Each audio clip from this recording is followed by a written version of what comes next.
The Innkeeper by Life Sketcher. Chapter 221. A Bitter Fight. The battle arena was much smaller than the Colosseum that used to host massive crowds. Even the few hundred guests and workers now had their vision blocked. The few existing seats were filled to beyond their capacity, with many people sitting on each other's laps. Lex, who was watching the scene with his arms folded, standing midair, let loose a sigh as he had no choice but to make the arena and its stands bigger. He really wanted to avoid spending his MP on non-essential things, but in the end quality of life improvements did count as essential for an inn. With a wave of his hand, and 30,000 MP from his balance, the arena spontaneously turned into an open-air stadium. The crowd that was standing suddenly found themselves sitting. The nearby food stall was naturally incorporated into the stadium, and some of the workers found themselves holding a tray with a strap round their neck, full of hot dogs, fries, and a few foreign dishes from the other planets the inn was attached to. Ragnar, who had been floating in the air right beside the Innkeeper, was impressed as usual. The Innkeeper had a certain flair in doing seemingly impossible tasks with casual effort. Xeon, who also suddenly found himself sitting down, was fairly impressed, but more inspired. This inn was just lovely. He was too used to being able to predict things, which affected his creativity, but now he was bursting with ideas. He really wanted to go ask the Innkeeper if he created this out of thin air, or summoned a pre-existing building from somewhere else. The answer would guide him in his next invention. On stage, Z stood casually with his arms still folded, looking indifferently towards Heidi. From time to time, his armor would crack and his cool expression would momentarily shift to an awkward smile, but he always regained his cool quick enough for anyone to notice. He hoped. On the other end stood Heidi and Sean, along with 4 of his friends. To be honest, his friends did not want to get involved in this, they were just having some fun earlier by teasing the waitress. But they didn't even have time to process what happened when Z challenged them, and Heidi accepted on their behalf. Even after she accepted, they tried to get out of it, but the crowds were too big, and they were under too much pressure. Anyway they saw it, it looked like they were bullying a little kid. They were hoping to get Z to take back his challenge by pressuring him until someone told them that it wasn't an unfair fight. After all, Z was an employee for the Innkeeper.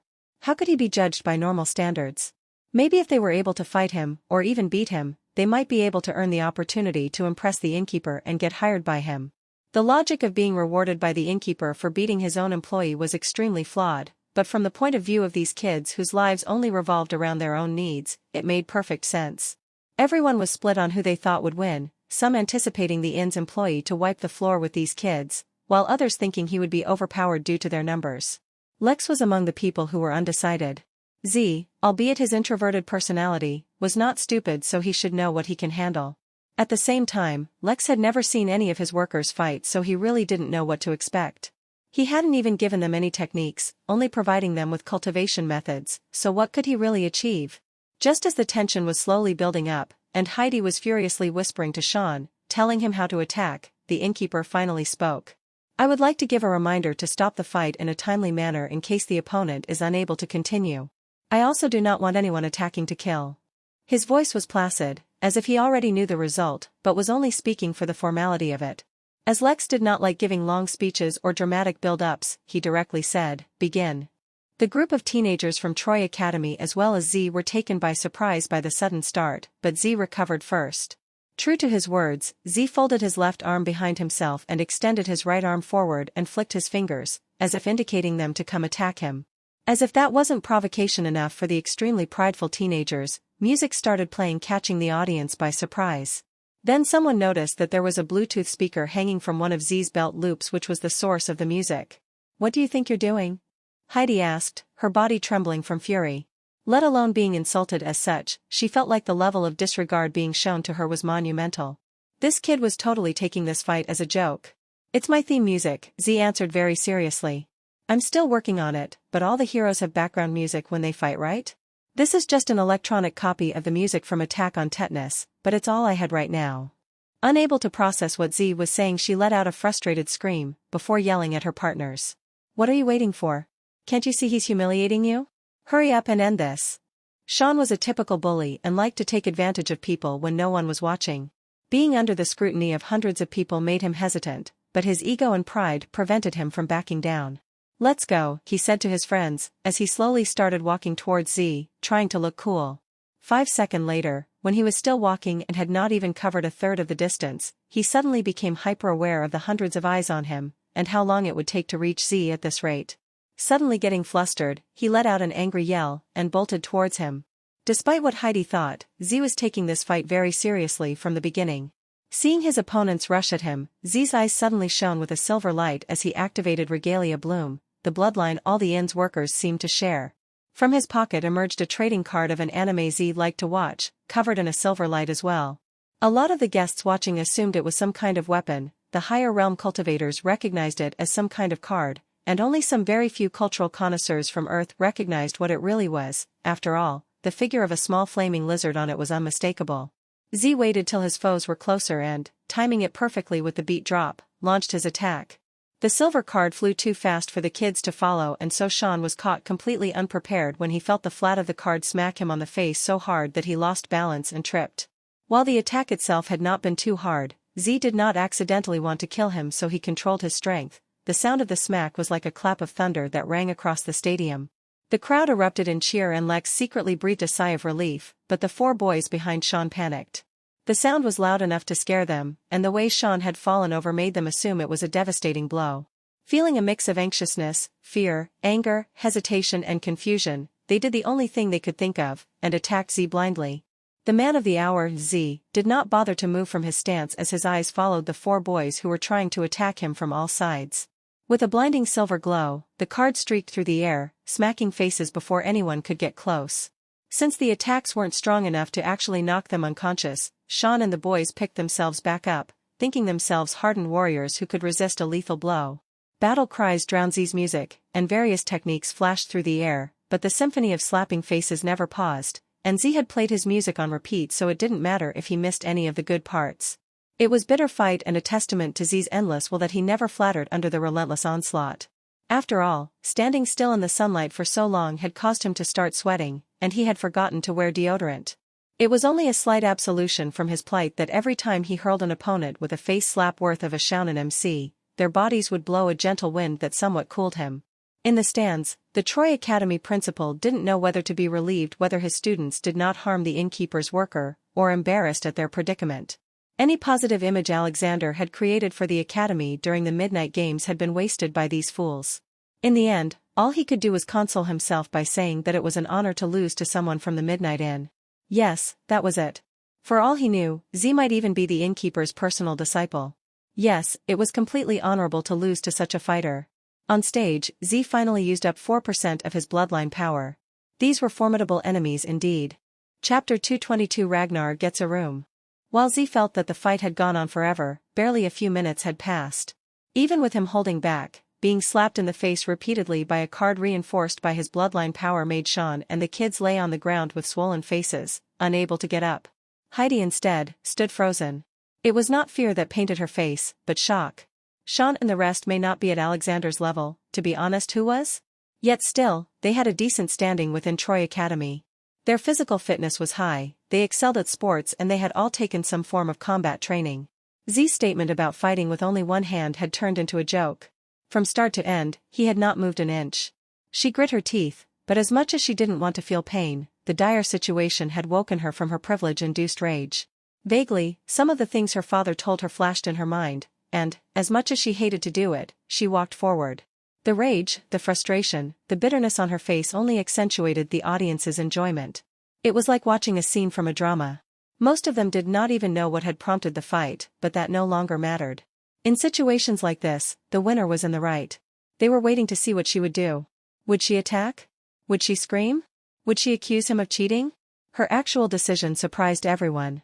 When she reached close enough to Z, she suppressed all her feelings and made herself say, "End it. I refuse to give up, and I don't want to be insulted by some 'I don't hit women' speech." Z, who could already feel a bead of sweat roll down his forehead, could not wait to finish the match either. Like silver lightning, the card flashed through the air, followed by the resounding sound of thunder that was caused by the slap on Heidi's face. Once she fell on the ground, she did not bother getting up, and only focused on holding back the tears that were welling up in her eyes. She searched the crowd until her eyes landed on Pamela. She had heard many people say that emotional pain was a lot worse than physical pain, but her stinging, throbbing cheek felt a lot worse than any embarrassment. Of course, the combination of being embarrassed and being in pain definitely superseded all of them. "I apologize for insulting you," she said through gritted teeth. It was my fault for jumping to conclusions. Z nodded, at seeing her apologize, then walked off stage to ensure Pamela was all right. Heidi, though, wasn't done yet. She then turned towards the innkeeper who had been watching from the sky and said, "I apologize for my misbehavior. I was not able to control my emotions." The innkeeper only nodded at her apology, before departing. Having her apologize to him wasn't a part of the bet, she did it of her free will. Lex could clearly tell that she had forced herself, but the fact that she had done it all was a big deal. Unwilling to stay the center of attention much longer, Heidi directly left the inn. The crowd was disappointed the match ended so quickly, but since they were all gathered here anyway, many people took this opportunity to promote themselves. Rivals began challenging each other in a public way, and another few rounds of fights were quickly scheduled. Lex, however, was no longer paying attention to that any longer, as he had turned his attention to Ragnar. The general actually looked to be in a good mood, which was a nice change. Normally, whenever someone looked for him, it was due to some kind of bad news. "It's been a long time, General. How have you been?" "Great," he replied with a smirk on his face. "After Vegas Minima, we've retaken Vegas Prime as well. Now, only Vegas Maxima remains, and we should be able to regain control in a few weeks at most. It is good that your mission is going well, though I expect it is too soon for you to be coming for a vacation. What can I do for you?" Vacation. I don't remember the last time I had a vacation." The general could not stop himself from laughing. "Indeed, I do require your aid in a sensitive matter. Furthermore, I have to apologize in advance if any of my actions offended you." Lex raised an eyebrow in curiosity. Ragnar, despite his reputation, struck Lex as a very friendly man considering his position. He elaborated, "During the Midnight Games, I had the opportunity to encounter the devil Loretta and her counterparts. I used that chance to record their aura and energy signatures. While recording the energy signatures themselves do not in any way harm them, they provide us with the potential to possibly track them, or at least identify them should they infiltrate some highly secure auras. The Empire also has a few other uses for them. Loretta is a high-value target, even though I myself am not privy as to why. I suspected that once I reported the matter, I would be approached by an envoy, asked to return to one of the main planets. This is because for the past few hundred years, I've been on reclamation missions, essentially taking back land lost to demons. Yet that is not what happened. Instead of being summoned, my existing orders were overridden and I was ordered to wind up matters in the Vegas system in 6 months, after which my entire fleet and I were ordered to the galactic front lines." As he said the last line, Ragnar's face was extremely grim, and even without him saying, Lex understood what he meant. "You think someone is sending you to a dangerous place to possibly harm you, and prevent you from passing on the recorded signatures?" "Yes. As a general, my chain of command in the military is transparent, so it's easy to track where my orders come from. Yet my orders did not originate from the army, but from the home of a certain duke. While my authority in the Empire is usually higher, in times of crisis, the authority of local administrative nobility is increased drastically, and so I have no choice but to obey the orders. Keeping the galaxy from being invaded takes priority over reclaiming some planets." "You suspect this duke?" "No, I think the duke's need is valid, but I think circumstances have been manipulated to create the need for reinforcements artificially. I also think someone brought attention to my information in front of the duke, prompting him to choose me over other nearby forces. Maybe this is a conspiracy, maybe this isn't. Either way, I would like to deposit the recorded aura from you until I take it back, or in the case of my demise, an appointed successor might collect it." "Unfortunately, Ragnar, I cannot hold an item for you," the innkeeper said in an apologetic tone. Yet before he could get too disappointed, he continued, "But I can guarantee that if you rent a room from me, and leave any belongings, that no one will touch those belongings for the duration that you have the room." Ragnar grinned and immediately rented a room. Slowly, Raphael opened his eyes. Because his body had just covered, and this was the first time he regained consciousness in over a decade, his head was a little groggy, and he had not recovered his memories. His blurry vision just showed him the ceiling, and time seemed to be moving in slow motion. A dull, ringing sound filled his ears, though he did not seem to notice, and for a few minutes he remained like that. "Where am I?" he thought to himself, taking quite a while to complete the thought. But, as soon as the thought was complete, his memories started rushing back to him. They weren't memories just of right before his accident, but the memories of his entire life. His parents, his friends, his hopes, his dreams. Tears started falling down his face as he lifted his trembling hand and brought it in front of his eyes. His youthful hand, free of scars and wrinkles, filled him with more joy than he had ever felt in his entire life. At that moment, the doors to the room opened, and both his parents were struck by the sight of their son crying as he looked at his hand. They thought he was in pain, or that he was traumatized by the accident, and rushed to his side. They called out to him, and tried talking to him, but Raphael did not hear their words. He only looked at his hands with unending joy, and thought to himself, I can't believe it worked. I did it. I really came back in time. Chapter 223 Butterfly Effect. A few hours later, Raphael found himself being pushed in a wheelchair by his mother, who was grinning ear to ear. When she wasn't grinning, she was talking to her boy non-stop, and Marlowe was walking alongside them silently. He may be a king in his own domain, but right now it was his wife who was giving the orders, and so for once, he suppressed himself and simply followed along. Raphael, though, was currently lost in his own thoughts. Firstly, he was in a wheelchair because after 15 years of not moving at all, he had lost nearly all the muscle mass in his body, and even moving his arms put him out of breath. The recovery pod could do nothing for his strength and stamina as long as he was technically healthy. Secondly, though he had come back far, far into the past, the timeline had already changed drastically despite his inaction. In fact, the timeline had already changed so much that he was having serious doubts if he could use a lot of the information he knew for his benefit. He had asked his parents what he had missed in the past 15 years, and while they only gave him a few minor details to fill him in, he was sure that he held almost no advantage when it came to his knowledge of future events relating to Earth for at least another few years. He had strong suspicions about what had caused the timeline to diverge, he just could not understand how the effect of it was so big. In his original timeline, he had never suffered from the grave injury that caused him to be suspended in life support for 15 years. The reason for that was simple. While Marlowe suspected his injury was caused by a breakthrough gone wrong, but the truth of the matter was, he was injured by the treasure that had traveled back in time. The treasure that was currently in his heart was one he could easily control in the future. But his current body was too weak, and so the fusion process of the treasure, along with Raphael's memories from the future, almost ended up killing him. So, technically speaking, the only difference between his original timeline and this one should have been his 15 years in a coma. What he could not have imagined was how such a simple thing affected the world in a subtle way that ended up drastically changing the future. First of all, in his original timeline, since Raphael never got injured, Marlowe never had the moment of self-reflection. This was fine for Raphael, as though Marlowe was a harsh dad, it was his training that actually allowed Raphael to get so far in life. Without that self-reflection, though, Marlowe never ended up becoming Alexander's teacher, and he never hosted his self-defense lessons, which caused him to meet Lex. Without his delicate touch in training Alexander, his personality developed in a different way.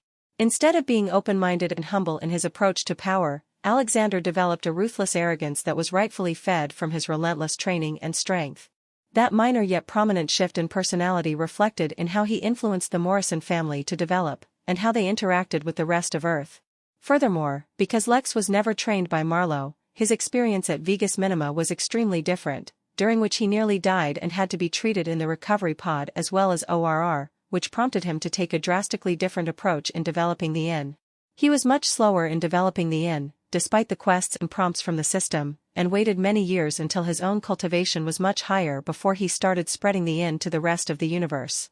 The butterfly effect was a theory in science on Earth that, when simply explained, stated something as simple as a flap of a butterfly's wing can, through a series of events, cause a hurricane.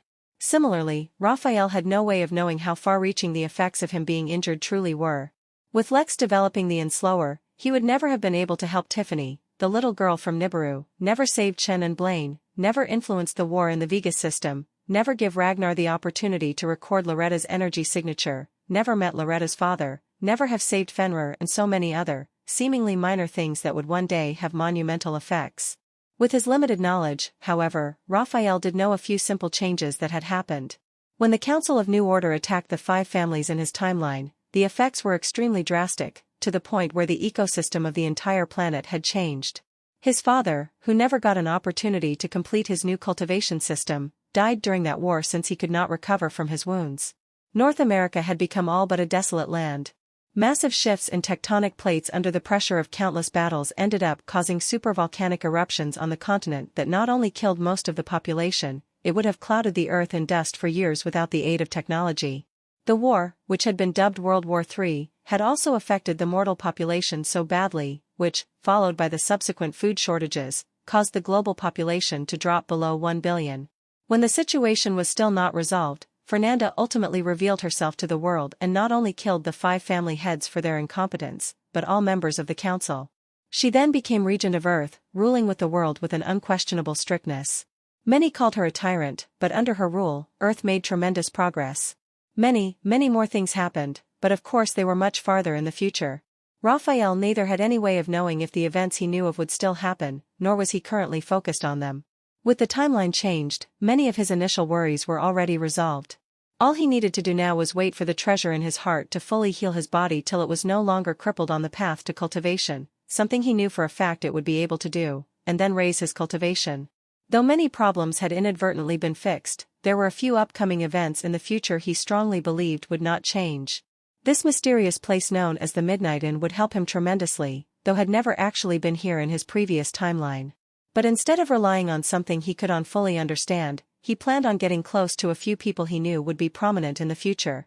If Lex had somehow been able to read the list of names he was going through, he would have been surprised to learn that he personally knew quite a few of them, or had at least heard of them. Larry Dershaw and Matilda Ross had been Lex's class fellows, and Marlowe's students, though Raphael didn't know that yet. But while their names were high on the list, the name highest on the list was Andrew Sigmund, Helen's older stepbrother and new CEO of Sigmund Crop. But, before he could start planning, he needed to understand the current timeline, and that would not be a short endeavor. Back on Earth, Vera Joel, more commonly known as Russian Princess 77, was silently cursing her luck. She had told Alexander that he would lose someone important to him, so that he would venture into the minor realm and prevent Helen from being teleported away. While Alexander was distraught that he had been unable to save Helen, Vera was also upset because that portal was supposed to be her way out of Earth. But that was the drawback of being an oracle. She could not always accurately predict the future. What's more, her peculiarity as an oracle made it even harder for her to give accurate predictions to other people because, quite simply, she could only see her own future. If she had been able to see other people's futures, she would have given Alexander better information. Instead, all she saw was that for her to escape Earth, Alexander needed to save someone in the minor realm. She let out a disappointed sigh. Well, there will be opportunities in the future. She turned just in time to see a few guards escorting someone new through the compound where they stayed as guests. This new person happened to be Heidi. The spoiled girl, as much as she didn't want to, had to report what happened to her father. As much as she feared his punishment, she knew keeping secrets would result in something even worse, so she had to fess up. When she was finally brought to his room, he was surprised to see her father was actually in a very good mood. He was humming to himself as he tied his tie before fixing his collar and putting on his blazer. "Good morning, father," she said, with a bright smile, hoping to improve his mood. "Ah, Heidi. You're here.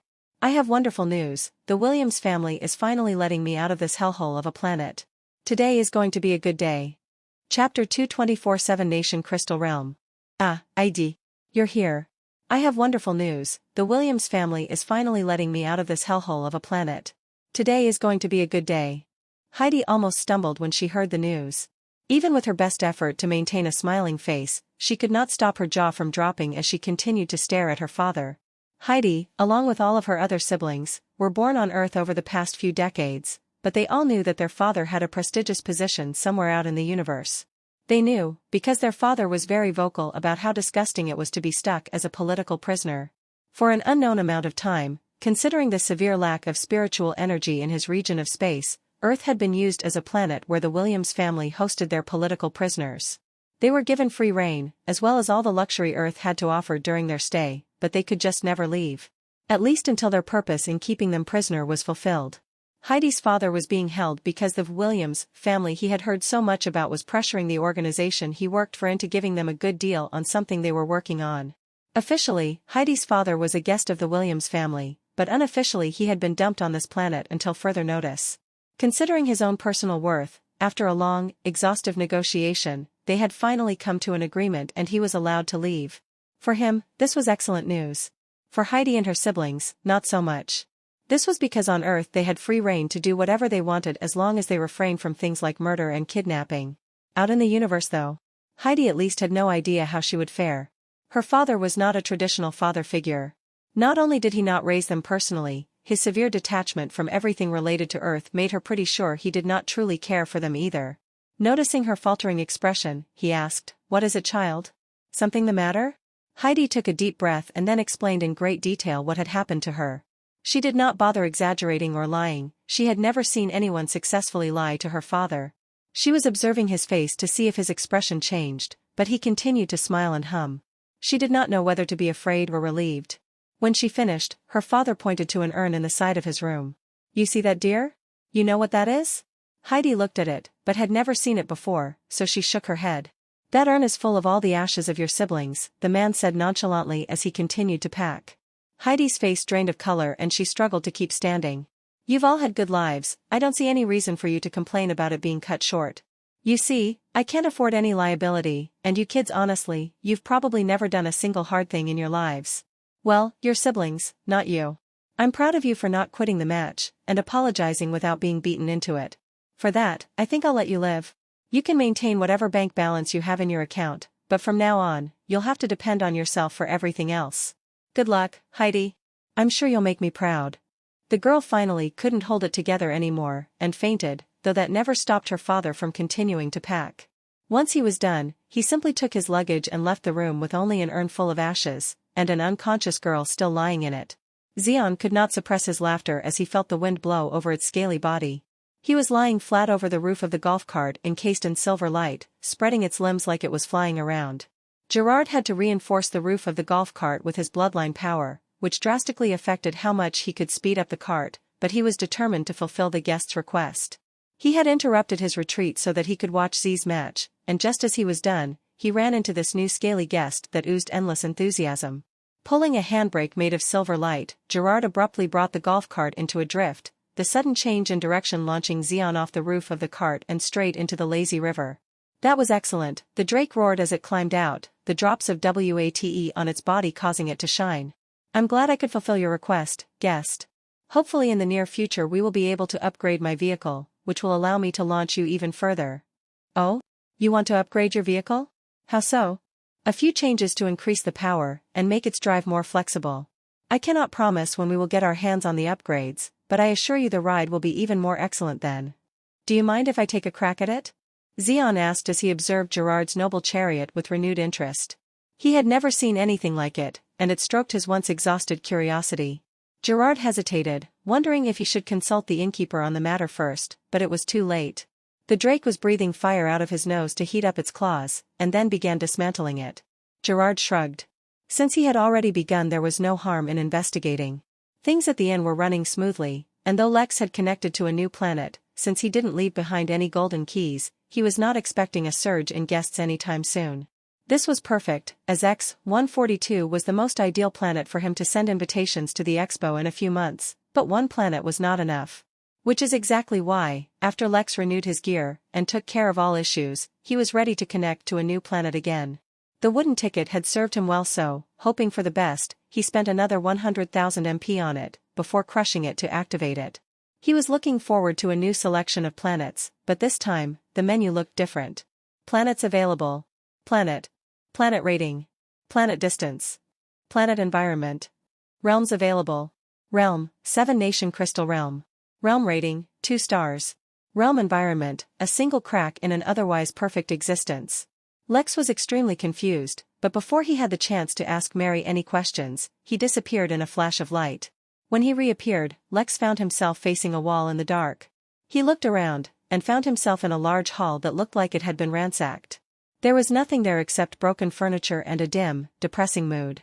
It was raining heavily outside, with the occasional flash of lightning and clap of thunder, echoing endlessly in the hall. In the brief moments of light, Lex realized that he wasn't the only one in this hall. There were nearly a dozen others, all seemingly young, and all of them covered in dirt. A few of them even looked like they were crying. The situation here wasn't normal, but Lex wasn't sure how to start a conversation with any of them to ask the situation. What he did realize was that unlike the rest, he was completely dry and completely clean, and would stand out in case anyone paid any attention to him. Not willing to take any chances, Lex slowly exited the hall and stepped into the rain. As he reluctantly covered his clothes with a little bit of mud, he tried to get a sense for his location, but visibility was poor. As best as he could tell, the hall seemed to be located on a hill, far away from any other kind of man-made structure. Just as he was pondering on how to proceed, he saw movement in the rain. He looked up to see 4 men, flying in the air, quickly approaching the hall. "Get inside, young one of them spoke directly in Lex's mind using their spirit sense. "Otherwise you will get sick." Lex obeyed since he was still not sure of the situation, but it was quite fortunate he had taken the time to alter his appearance, for as soon as the men entered the hall, they summoned a ball of light, illuminating the area. The kids in the hall looked at the four men, and they likewise looked at the kids. There were a few moments where the hall was filled with silence and, Lex assumed, some kind of sorrow. Finally, letting out a painful sigh, one of the men said, "Gristle has fallen, the armies of Mendeley are retreating. We don't have much time, the Craven will find this place soon, so as much as I want to wait for more survivors, we can't. But you, at least, don't need to worry. From now on, the Academy will take care of you. Remember the pain you feel today in the days ahead, it will help you in your training." Just as Lex was trying to make sense of everything he just heard, he felt an invisible force wrap around him and lift him up in the air. The next thing he knew, he, along with all the other survivors in the hall, were lifted into the air and pulled along as the four men escaped whatever catastrophe that was heading their way. Chapter 225 Realms. "Mary, what's a realm?" Lex finally asked. Currently, he was being carried high in the air by some force, flying quickly away from whatever danger the man had been talking about. It was fortunate that whatever force held him also protected him from the rain and wind. Yet after a while, he was left with nothing to do, and with poor visibility, he wasn't able to see much around him either. That allowed his mind to wander, and he was finally able to ask some questions. The universe is bigger and more complicated than your understanding of it. Your original perception was that the universe, as infinitely vast as it is connected by physical space, and that you can traverse that space to reach any destination. That, however, is incorrect. The easiest way to explain it to you, so that you can understand, is to think of the universe as a multi-story building. The realm that you are from, let's call it the origin realm, since that is where you originate from, is just a single floor in that building. Above and below that floor are other floors, all of which are also realms. The size of each realm is not necessarily the same, and the rules that govern each realm do not have to be the same either. Lex whistled mentally. The universe, as massive as it already was, had suddenly become much bigger. "I'm afraid there's more to a realm than just that," Mary said, appearing before him with a worried look on her face. "The information I'm providing you is actually above your authority level. A special event has triggered emergency protocols, which have temporarily given you a higher authority. See, traveling between realms is no simple task. It is something way beyond your authority level, and is definitely way beyond anything a wooden ticket should have been able to do. Some kind of accident must have happened while the system was scanning for planets, which resulted in you being teleported to a different realm. Now, there's good news and bad news. Which would you like to hear first?" "The bad news," Lex said, as he mentally prepared himself. "To understand the bad news, I need to explain a few things to you first, taking advantage of your increased authority. See, the capabilities of the system are actually linked directly to the user, meaning you. The system is constantly absorbing a higher form of spiritual energy, but how much and how quickly it can absorb the energy is based on you. The stronger you are, the faster the system can absorb this energy. The system uses this energy to function, as well as grow its capabilities. The system hides this growth behind the authority system, which is designed in such a way as to promote you to increase your strength directly or indirectly. This is also the reason behind why it takes so long for the system to anchor itself to the planets you visit. If you had a higher cultivation realm, the system itself would be stronger, and the speed at which the planet is anchored would be quicker. Now, with that in mind, since you have been sent to a different realm, but you are not as strong as you should have been, the time it will take for the system to anchor to this realm, honestly, I have no idea." Lex visibly paled when he heard the news, but then quickly recovered. First of all, he was thankful that he wasn't in this situation because of some mistake he himself made. Self-doubt was an extremely difficult enemy to overcome in any situation, and didn't need his help in growing it. Secondly, since he had gotten the system, he had been constantly dealing with various difficult situations of different degrees. If this had been Lex prior to the Midnight Games, maybe he would have spent quite a while panicking. Now, however, he quickly took hold of himself and focused on the solution. "And what's the good news?" he asked, his tone unwavering. Unaware if he was doing it on purpose or by accident, Lex had stepped into his Innkeeper persona. The Innkeeper was strong. The Innkeeper was calm. The Innkeeper would be able to handle any situation thrown at him. "The good news is your increased authority, as well as the emergency protocols. Instead of waiting for you to grow stronger yourself, to speed up your return, the system has initiated a special feature. You can feed the system any kind of energy you encounter, which will directly go towards speeding up your return. There's a progress bar in the system you can check. Furthermore, during the period of your increased authority, the system will divulge more information to you than you normally would have access to." Lex silently absorbed the information as he wrapped his head around the new information. His first reaction was cursing at the fact that he put all his spirit stones in his apartment instead of the gift shop.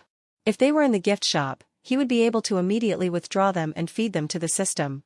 His second reaction was asking Mary, "Do you still have access to the inn? Can you still control the vine?" "Yes, fortunately, I still have access to the inn." "Well, that's good at least. In case I get stuck here for too long, I can directly start the expo from here, as well as manage the inn directly through the system. People might get suspicious though if I don't show up for a long time, if only I had hired a manager or something." "Hello, what did I tell you?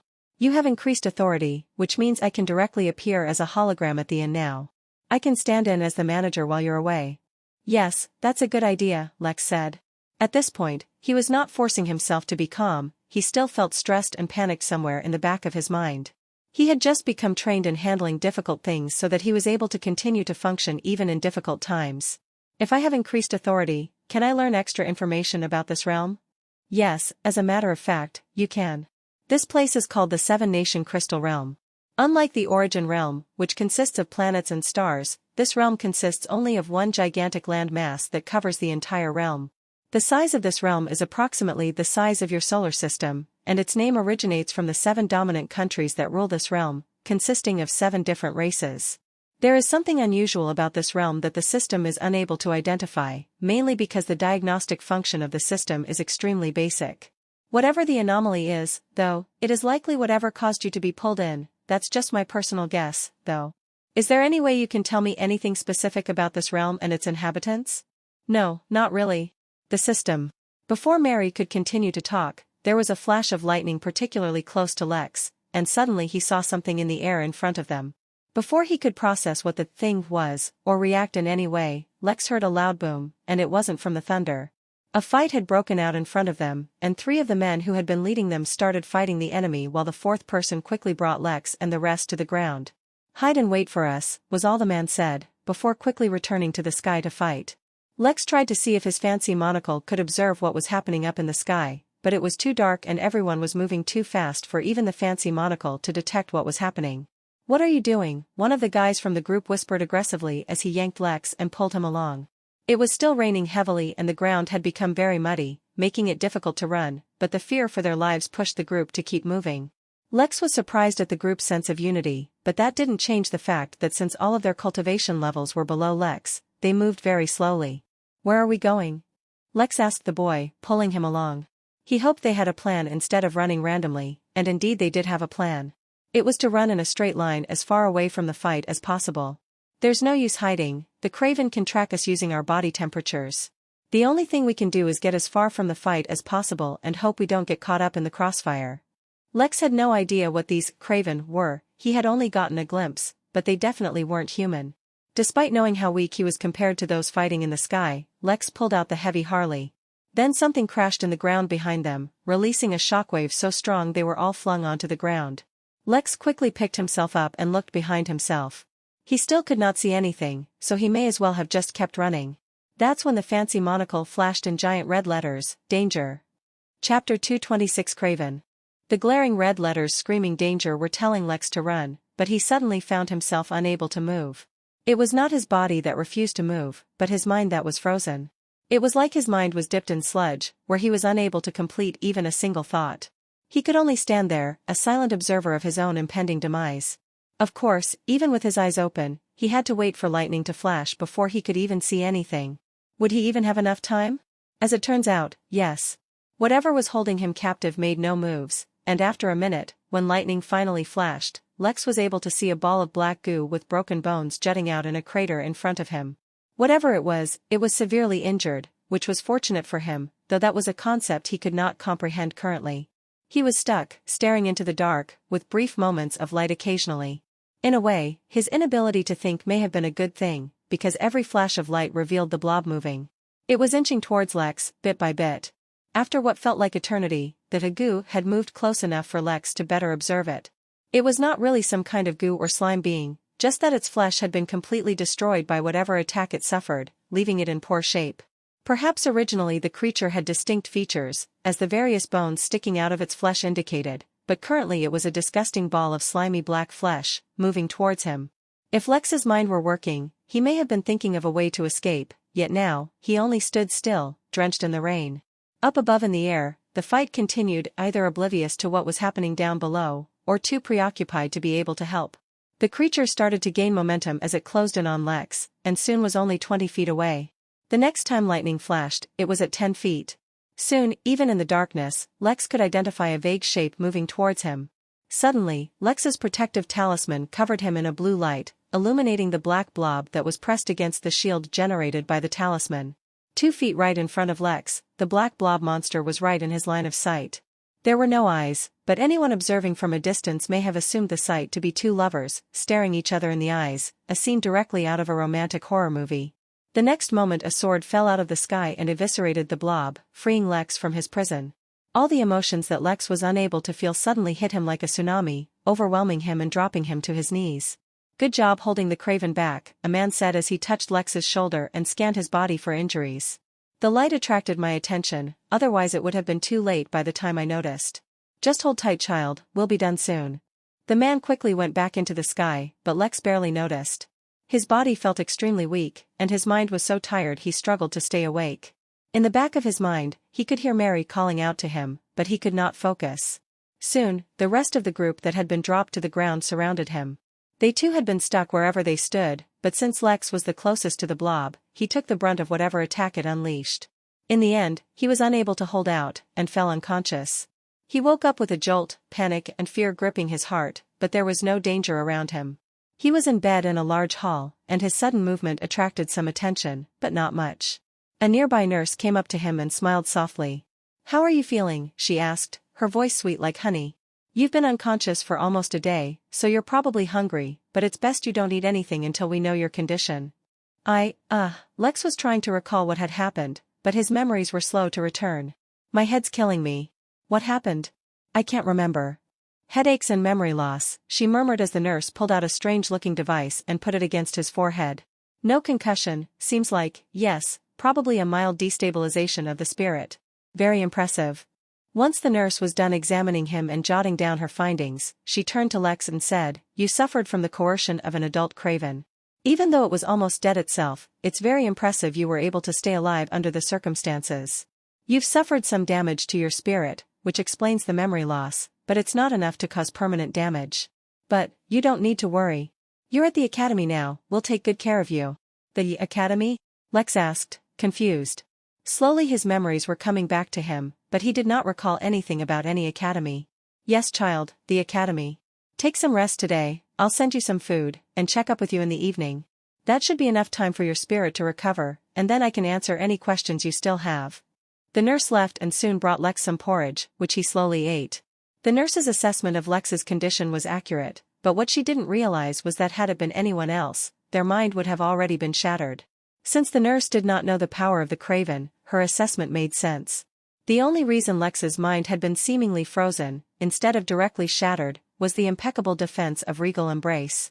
Lex ate the porridge in a seeming haze and, instinctually, drank a bottle of Botlam dew before falling back asleep. When he woke up a few hours later, he was feeling much better. All his memories came back to him, and the haze around his mind disappeared. "What the hell was that?" was the first thing Lex asked, not really expecting an answer. He quickly played back the events in his mind, and the horror of having his mind frozen was something entirely new to him. It wasn't even frozen because of fear, or locked in a struggle. It was like someone poured tar into his mind and he became completely unable to formulate a single thought. Lex closed his eyes, took a long, deep breath, and released. He could not eliminate his fear, it was still there in his mind and his heart, but he could choose not to dwell on it. He needed to understand what that creature was, and more about this world, as soon as possible. Fortunately, the nurse said on her own initiative that Lex lost his memory so he could ask her questions without seeming suspicious. A short while later, when the nurse started doing her rounds again, Lex waved at her like a child at an amusement park and called her over.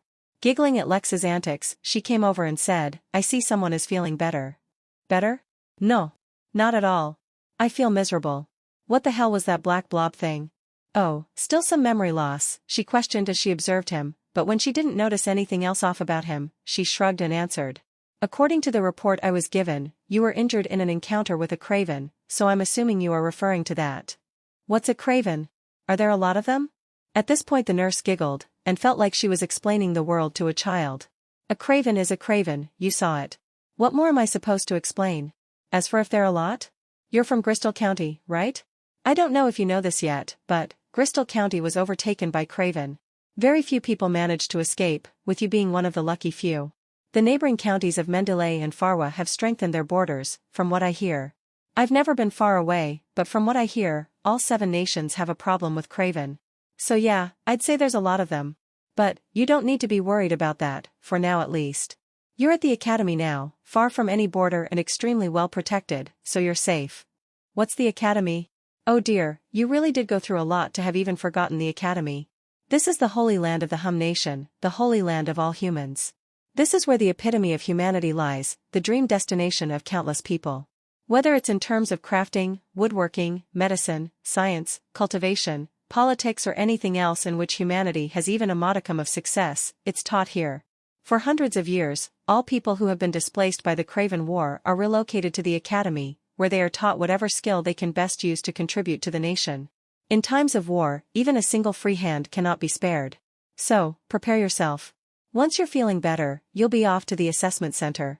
I know it can't be easy for you, suffering from so much loss, which is why it's even better to focus on something positive. Chapter 227 Assessment Center.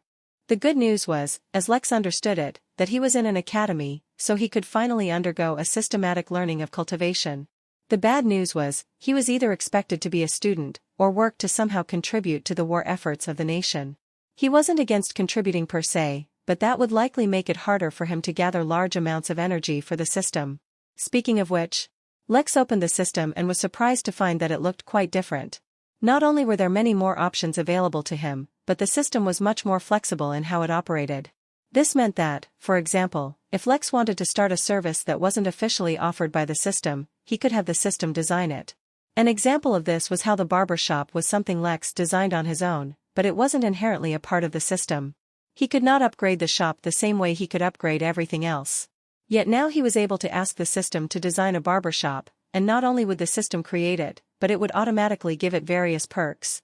The downside to this was that every time Lex used one of the system features that were above his normal authority, the energy consumption from that would come from his pool of energy that he was building to return from this realm. Speaking of which, there was a progress bar in the system detailing the amount of energy built up for that exact purpose. Currently, it was at 0%, and should Lex leave it up to the system to gather energy on its own, it would take exactly 100 years.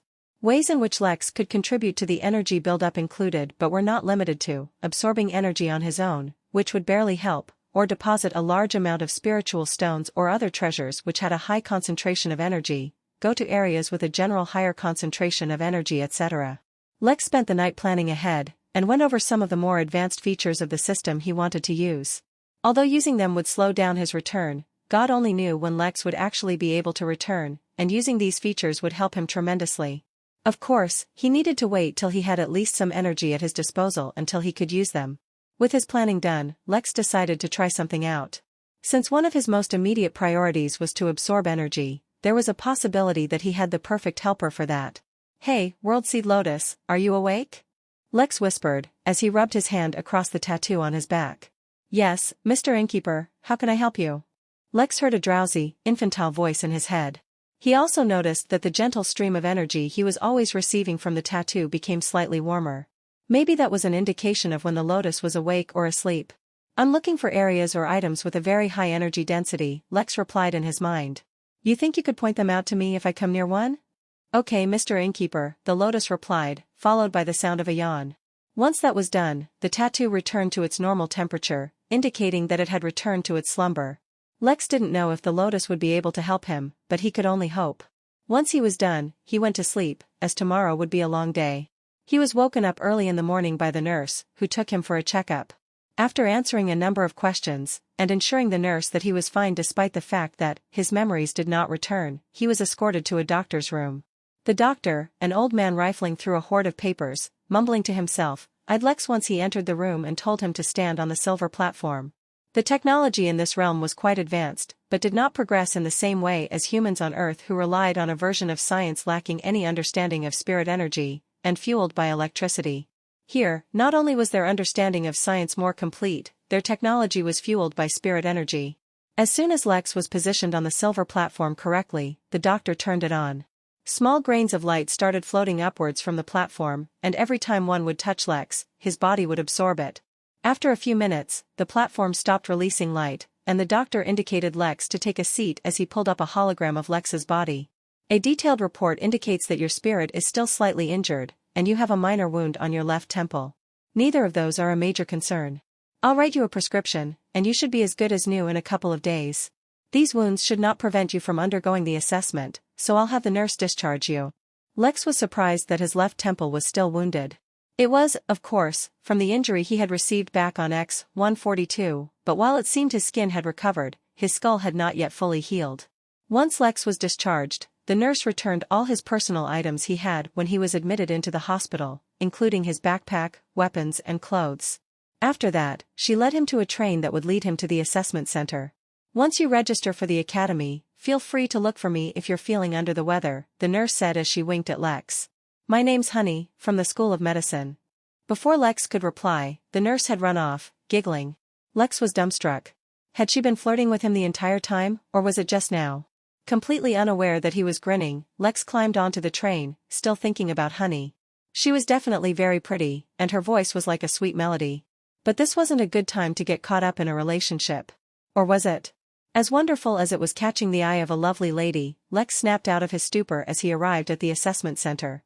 To be clear, Lex was currently inside the academy, and it was bigger than any campus or university Lex had ever seen back on Earth. Considering he had to take a train while still within the academy was a clear indicator of how large it really was. Lex admired the architecture of the building in front of him. Unlike Earth, where buildings often repeated squares or rectangles in their design the buildings here rarely had sharp corners. Instead, they were melded into the environment so naturally, Lex could have almost believed that the buildings were natural traits of this world. Heck, since this realm operated under its own rules, that might actually be the case. Lex walked into the building where a number of hosts were standing at the ready, asking those who entered the building for their purpose, then guiding them into the appropriate line. Things were operating so smoothly and efficiently that, as a New Yorker, Lex was slightly freaked out. As Lex had been told he needed to report for an assessment before officially starting at the academy, he was brought to one of the shorter lines. Only a few minutes later, Lex reached the front of the line where a lady in uniform was registering everyone. Name, she asked, not looking up from the silver pad in her lap. Lex could not see anything on the pad, but then again, maybe that was a security feature. Lex. Sponsor? Excuse me? Who sponsored your entry into the academy? She asked with irritation evident in her voice. I'm not sure.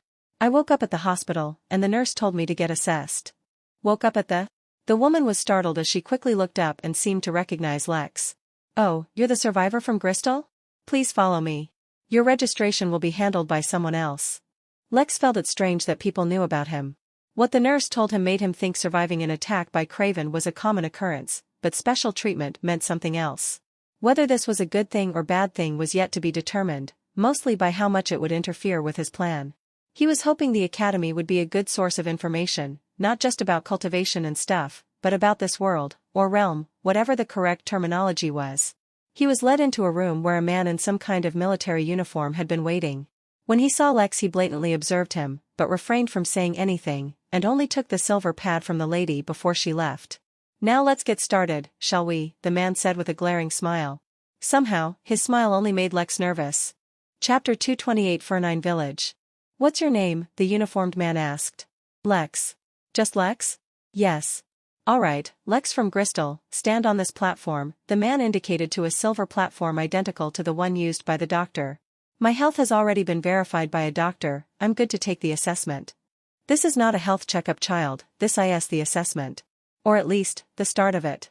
Letting out an exasperated sigh, Lex went and stood on the platform, once again prompting the release of the grains of floating light. Are you familiar with how the assessment goes? The man asked while reviewing the result of Lex's exam. No. The assessment is not so simple or straightforward, and it is a lengthy ordeal. It does not have a fixed format, because the result of each test affects the preceding test. When the academy started, the way we operated was mundane, and we let the students choose what they wanted to study. Eventually we learnt, not only was such a method inefficient in garnering results, students were choosing their subjects on things as arbitrary as happiness. The man paused at this moment and grinned at Lex, as if waiting for him to respond. When Lex gave him a deadpan look, completely uncaring, he chuckled and continued. Maybe things such as pursuing happiness and personal interests can be done in times of peace. But we are not at peace, we are at war.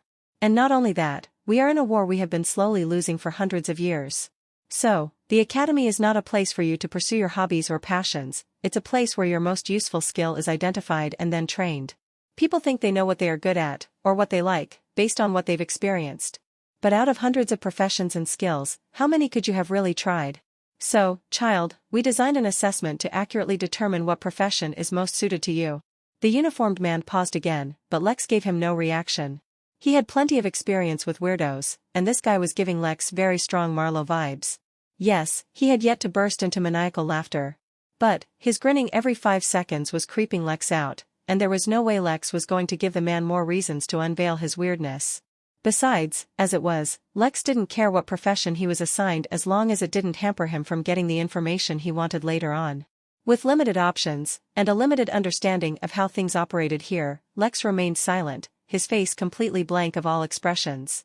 Lex could visibly see the disappointment in his eyes when he got no reaction, but he continued. However, the assessment is not limited to what happens once you start. Sometimes, if you have notable moments in your life, they are fed into the assessment before you even begin, which influences how your tests go. The reason why I am taking your personal details, instead of going through the regular procedure, is because of what you encountered on your way here. Wasn't it just a craven? I thought they were very common.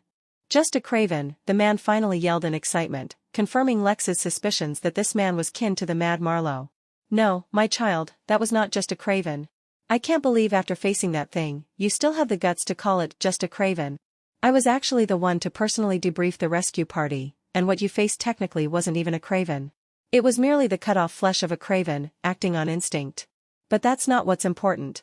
The important thing here is that the flesh belonged to an earth immortal craven. That term attracted Lex's attention, as he strongly suspected it was the name of yet another cultivation level, but the man did not seem to notice. Child, even if it was a piece of flesh, I have never seen a kid face even the flesh of an immortal and survive, let alone a chi training brat.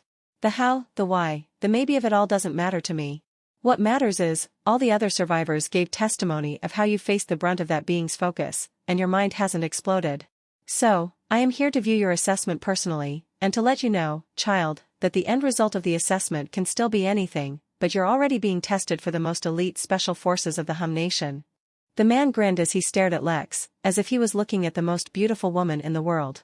The assessment is long and arduous, and can sometimes take days or weeks. I will give you only one piece of advice: survive. The assessments are open-ended, with no specific objective designated, so my suggestion to you is, take in all the information you are given, and focus on survival, and if you face any opposition, just remember the Academy's motto. What's the motto? Lex asked, before suddenly remembering he was trying to avoid reacting to the man. But the man did not answer, and only grinned, making Lex flinch. There was definitely something wrong with the motto, just like there was something wrong with this man. Maybe all strong people were a little crazy. When you're ready, step onto the gold platform and your assessment will begin, the man said, before stepping out of the room and leaving Lex on his own. The theory behind the Academy's assessment was amazing. Lex didn't like it one bit, but it was amazing nonetheless, if it truly achieved what it claimed. Lex took a deep breath, and let out a sigh. Lex was stuck in this realm for a while, so it was best to integrate into this world as seamlessly as possible, but the way things were going. Lex strongly doubted the people here were believers of democracy and choice. Whatever the case was, Lex knew he could not under any circumstances qualify as an elite special forces. Lex had seen enough movies to know how they all ended up, and he had no intention of bogging himself down with endless training and fighting.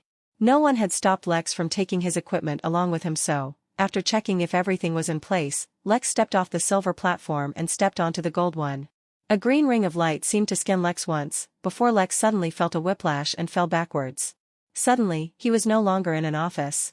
Lex had fallen into a deep pile of snow, burying his body all the way to his chest. He was at the edge of a snow-covered forest, with an endless sea of trees behind him and a clearing leading towards a valley in front of him. Some distance off, Lex could see a small village, with smoke coming out of multiple chimneys. The streets were nearly empty, with only a few people moving about. A ball of yellow light appeared in front of Lex, and started to say, Assessment number 1, in front of you is Fernine Village. In 24 hours, the village will be hit with a tremendous snowstorm. In approximately 26 hours, a tribe of cultivator will pass through this area. In approximately 30 hours, the soul birds are expected to leave the area. In 40 hours, the assessment will be complete. With the information given, the yellow light disappeared, leaving a confused and flabbergasted Lex behind. What the hell kind of an assessment was this? There was no objective, no instructions, no. Lex paused as something suddenly clicked in his mind. He didn't know how they would assess him, if this was a real place or a simulation of some kind, and if he was being recorded, but he had a theory. By dropping him in a potentially dangerous environment, with forewarning of various impending threats and events, his reaction would reveal a lot. How he handled the stress, how he gathered information, how he survived, whether he helped people or used them, everything could be analyzed. Suffering from a severe lack of information, Lex picked himself up, first looked at the village, then turned towards the forest as he equipped his fancy monocle. He would eventually go to the village, but scouting out the forest a bit wasn't a bad idea either. If a snowstorm was coming, the ideal place to survive would be in the village.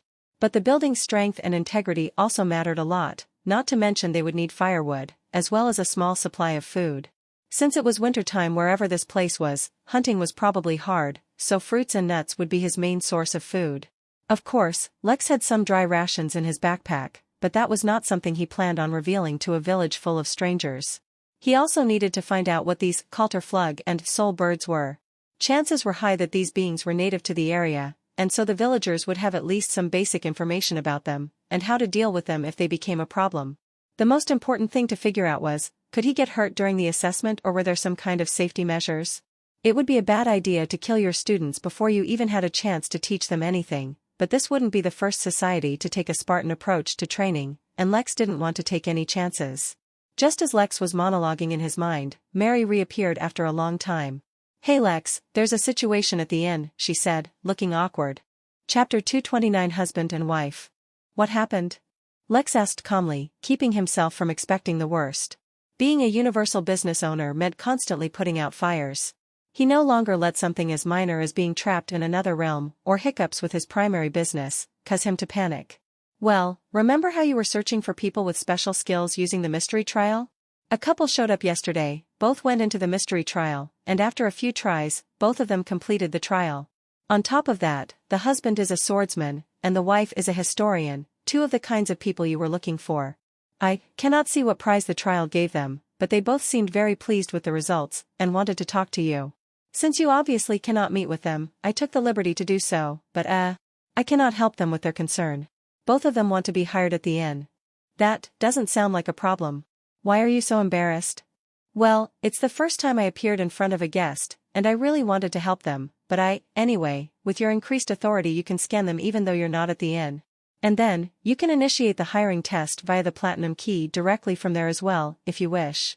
Lex paused for a moment as he tried to focus on the inn, and an image popped in his head like a surveillance camera. The couple in question were unusual, to say the least. The husband was wearing a robe, while his hands, feet and face were covered in bandages, making him look like a mummy out of a movie. The wife, instead of bandages, had covered her entire body in mismatching clothes, ensuring that none of her skin was visible either. To top it all off, black smoke hovered around her, making it hard for people to see her figure in the first place. Lex scanned them mentally and was quite intrigued by the results. The husband's scan was: name, Kawian. Age, 120,384. Sex, /male. Cultivation details, Earth Immortal. Species, /sentient sword. Midnight in prestige level, 1. History, a sword that gained sentience through a twist of fate. Starting out as a common sword, it was given to a soldier who made many contributions, until it became nothing more than a memento and family heirloom. Eventually, as the family declined, the sword was sold to an adventurer, who later died in a spirit well, leaving the sword there for several millennia. For reasons unknown, instead of developing a spirit stone mine, the well channeled all its energy into the sword until it gained sentience. Remarks: a sword identifying as a man gives a whole new meaning to gender identity. The wife's scan was: name, Anita. Age, 499,999. Sex, female. Cultivation details, Earth Immortal. Species, human/lich. Midnight in prestige level, 1. Bloodline, /luminous spirit. History, at the dawn of human civilization on her planet, she was the queen that led, the warrior that fought, the murderer that massacred, and the mother of innovation. When she felt her subjects were too stupid to rule, she ended her retirement and discovered a way around death and led the humans out from the brink of extinction.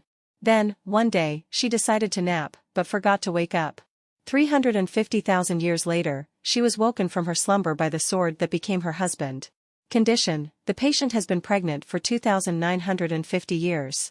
Her expected date of delivery is in 50 years.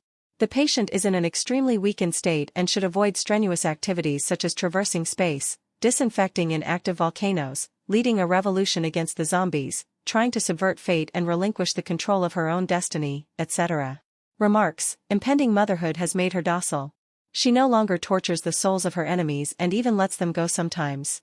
Lex sighed in awe of how unusual the universe was, but didn't dwell on it for too long. He shared the information with Mary, before telling her, they are too powerful to enter the inn permanently. I can still accept them, but I need to wait till I have at least 1% energy in the system so I can use some of the higher authority functions. Tell them that I'm slightly busy, and will give an answer soon. Considering their long lives, even making them wait a dozen years probably won't mean much to them. Mary nodded and turned to her task. Lex would have loved to observe the inn some more, but he had more pressing matters at the moment. Getting a decent understanding of the terrain and the kind of trees in the forest, and more importantly, feeding all that information to his monocle, gave him the edge he needed. He gathered some pine cones, or the equivalent in this realm, as well as some fruit that the monocle said was not poisonous to him, and then headed towards the village. As he expected, he didn't run into any wildlife while he scouted, and the path towards the village was completely desolate. Well, mostly desolate. Lex saw a familiar green ring of light and then saw someone fall in the snow. However, unlike Lex's bewildered reaction, the boy, who seemed much younger than Lex, quickly got up and assessed his surroundings. Upon noticing Lex, he took a step back and drew out a short sword, instantly creating a standoff. The strange situation only lasted a few seconds before a yellow orb appeared and informed the boy of his assessment details, which were identical to Lex's. What's with the dagger? Are we supposed to be competing for the assessment or something? Lex was not taking the kid's threat too seriously, mostly because, as a defense mechanism, Lex could easily gauge the threat level of anyone weaker than him, or near his cultivation level. It was instinctual. The kid's cultivation was higher than Lex's, but his threat was minimal to none. You're also taking this assessment? He asked, surprised. Yeah, though I didn't know other people could take the assessment with you. I guess they're checking teamwork or something. Do you have any idea if this is a simulation or if this place is real? Simulation? What are you talking about? Of course this place is real. Didn't they brief you about the assessment before sending you? No, I didn't get any briefings. To be honest, I didn't even feel like asking questions because the guy assessing me was smiling at me like some kind of predator. The first thing I'm going to do once I get out of here is report him to the police as some kind of threat. Back in the assessment center, in a room full of people watching this particular assessment, the uniformed man's wide grin suddenly twitched and everyone in the room turned to look at him with wary eyes.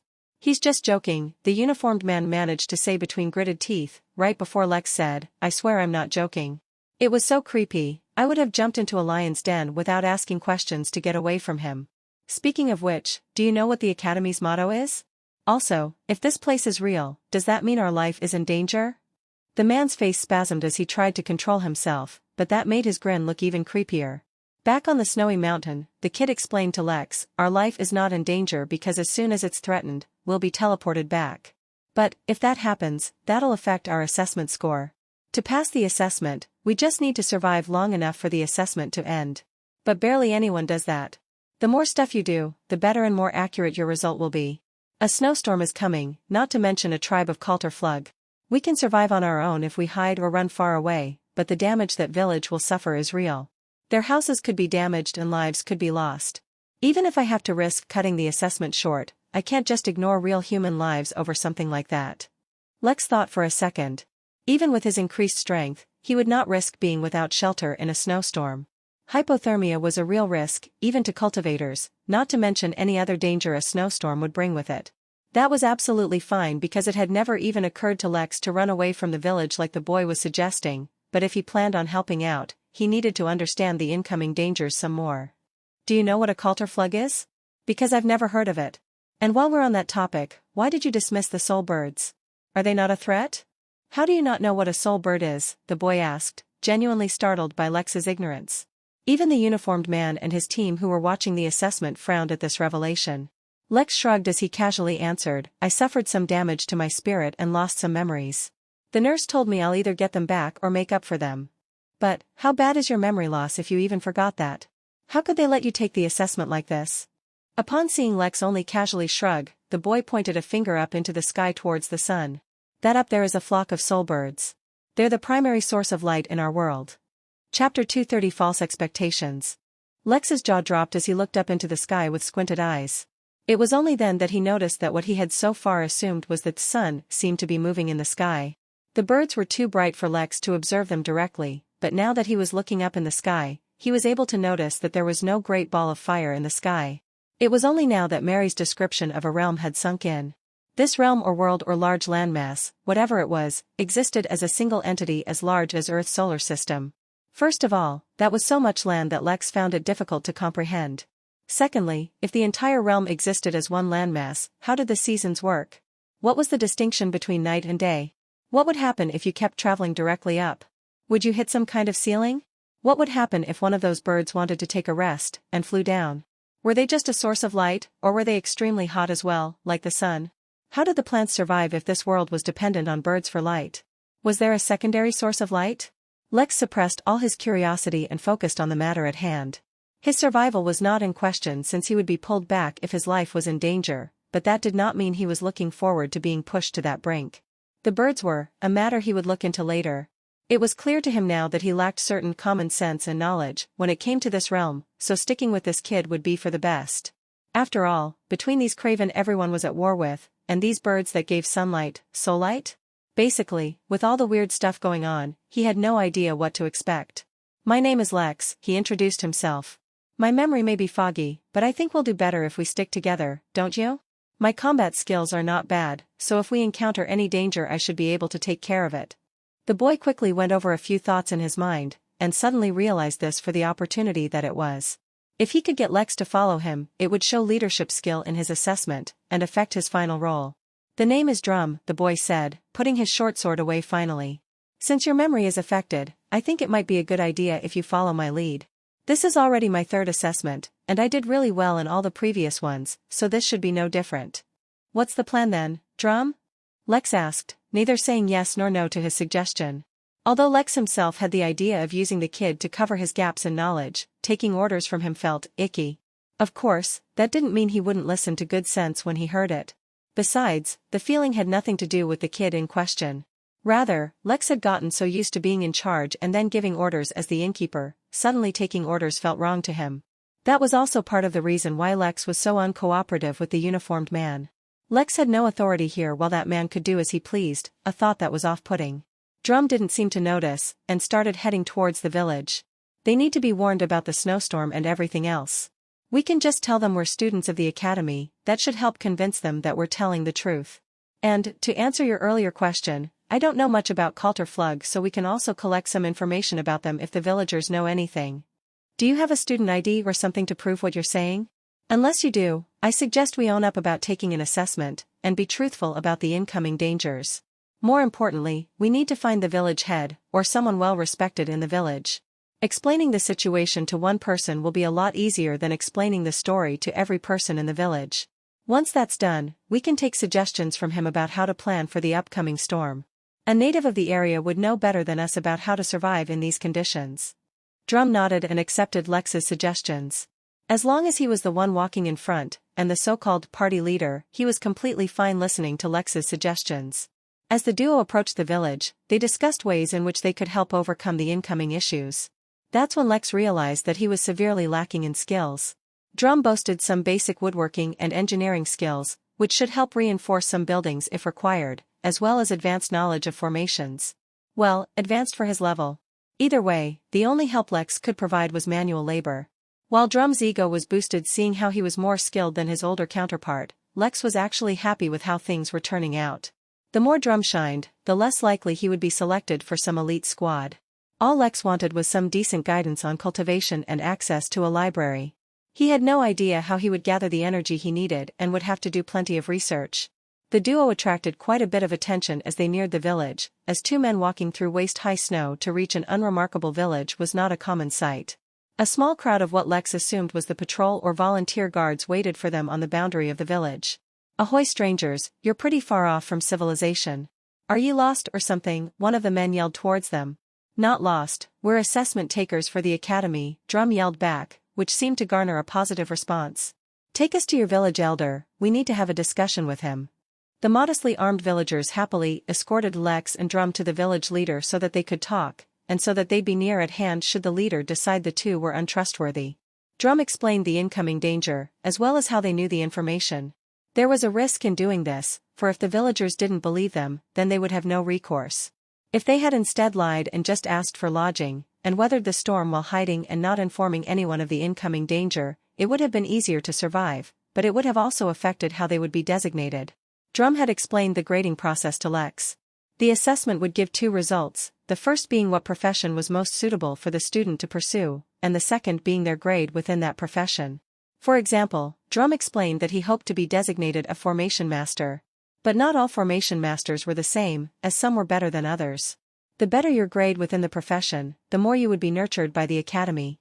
It need not be said that Drum was aiming for the highest level. Lex didn't care much for trying to pick a specific profession, since he was not familiar with the options. He would just take things as they came, and currently, things were not going according to how Drum wanted. The villagers believed the two about the incoming storm as well as danger, but Drum had envisioned the village then treating him as some kind of leader afterwards, which would give him a chance to show off his skills. They should have been grateful for the information and impressed by their status as students of the academy. They should have been awed and honored. Instead, as the villagers were so used to these problems, they already had a system in place of how to react, leaving Lex and Drum with little to contribute. At most, they could help with manual labor. Furthermore, because Drum was fairly young, and Lex only just coming into proper adulthood, they did not give either of them any of the reverence Drum had been expecting. Drum didn't like being sidelined and was sulking, while Lex had already inquired about where they could stay, and how they could get food. The villagers may have a way to take care of themselves, but that didn't mean that the hospitality they extended would provide the same security. Now Lex had to look out for himself. Lex also asked about heating, and if they required chopping down trees and logging, but he had underestimated the village.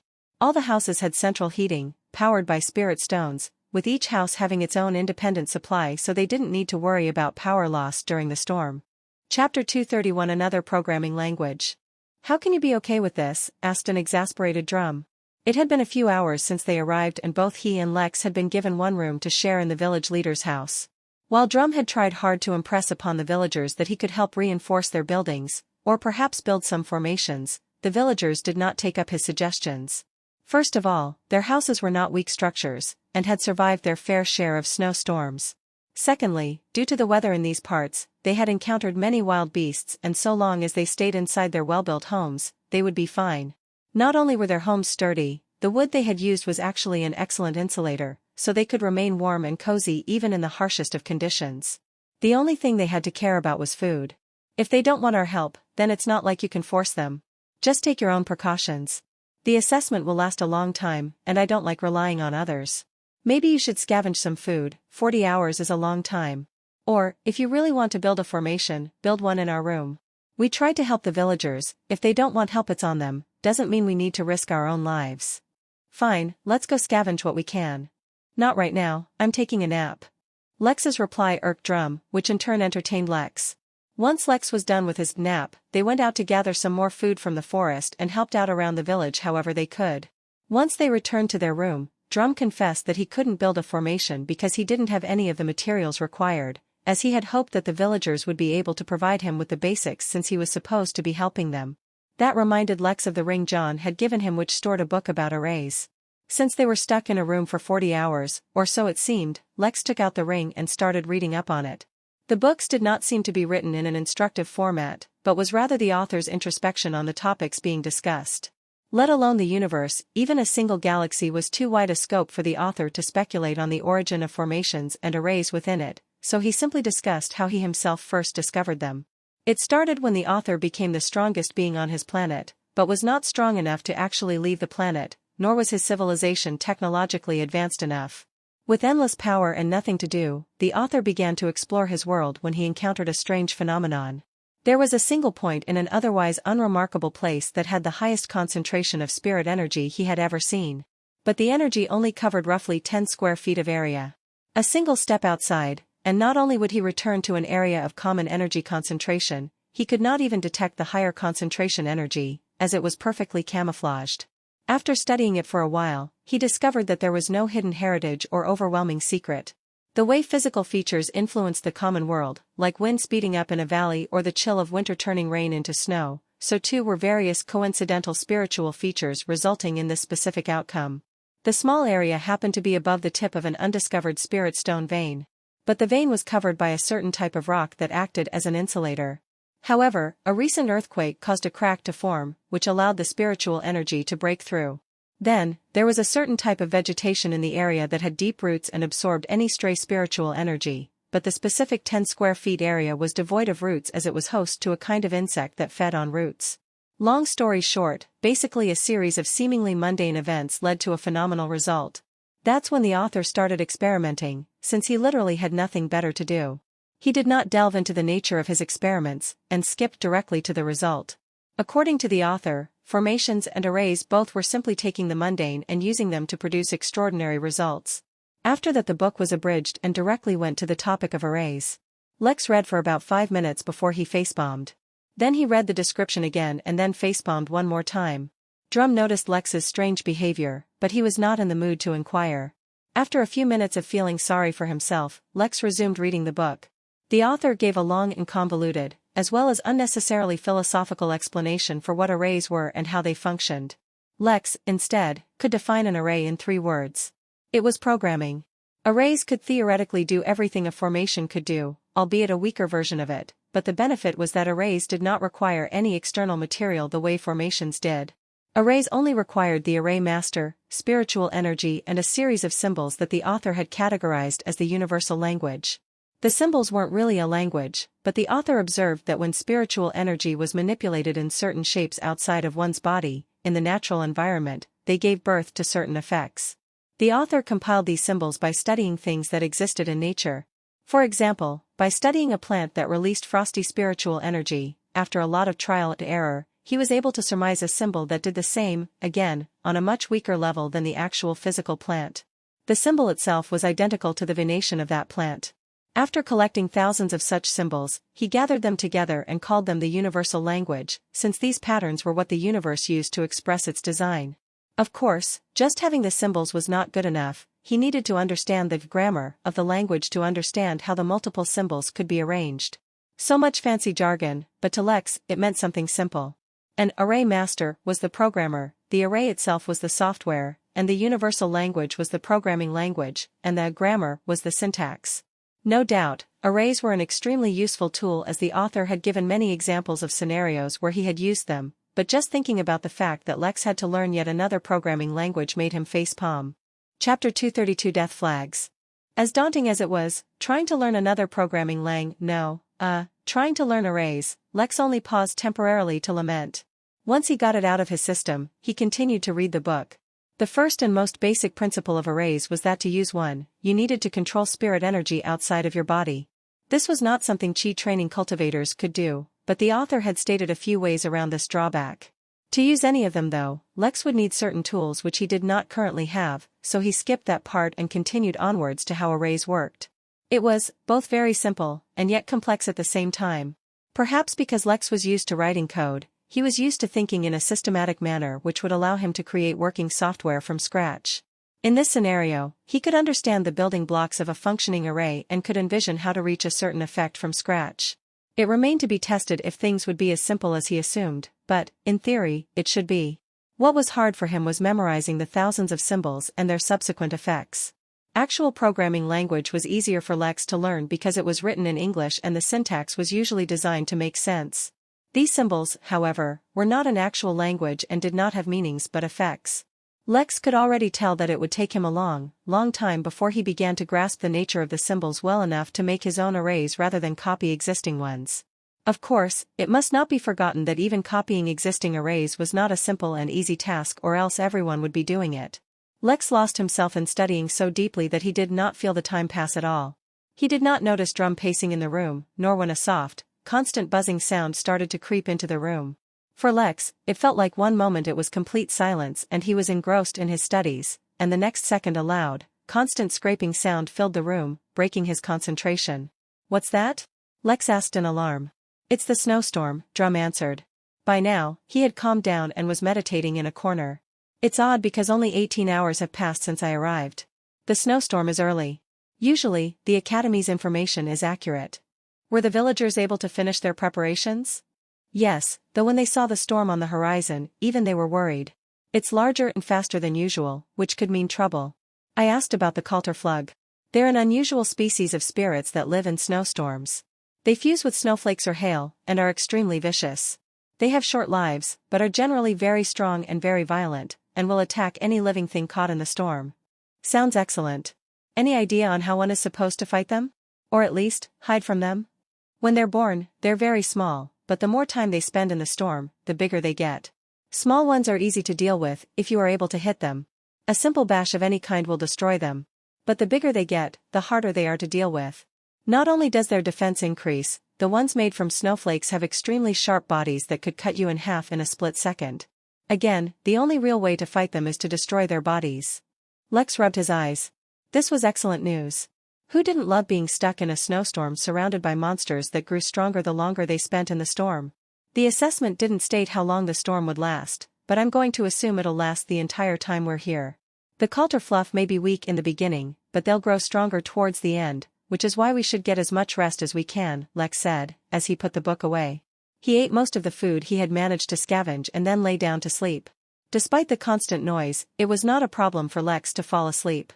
Drum continued to meditate, and the duo remained that way until a sharp, screeching sound abruptly woke up Lex. Before he could ask what happened, the building shook, as if something had struck it. It happened a few more times before the shaking finally stopped. They're here, Drum said as he looked Lex in the eye. Outside, the storm was still raging, and the cultivator had finally shown up. Occasionally, they would hear more screeches, and the building would shake, but nothing more happened. Just to be safe, the duo decided to go ask their host if this was normal. The village leader's house was only slightly bigger than the rest of the houses in the village, and so it was not hard at all for them to locate him. He was sitting in the dining hall, drinking tea while his wife read a story to his 2 children.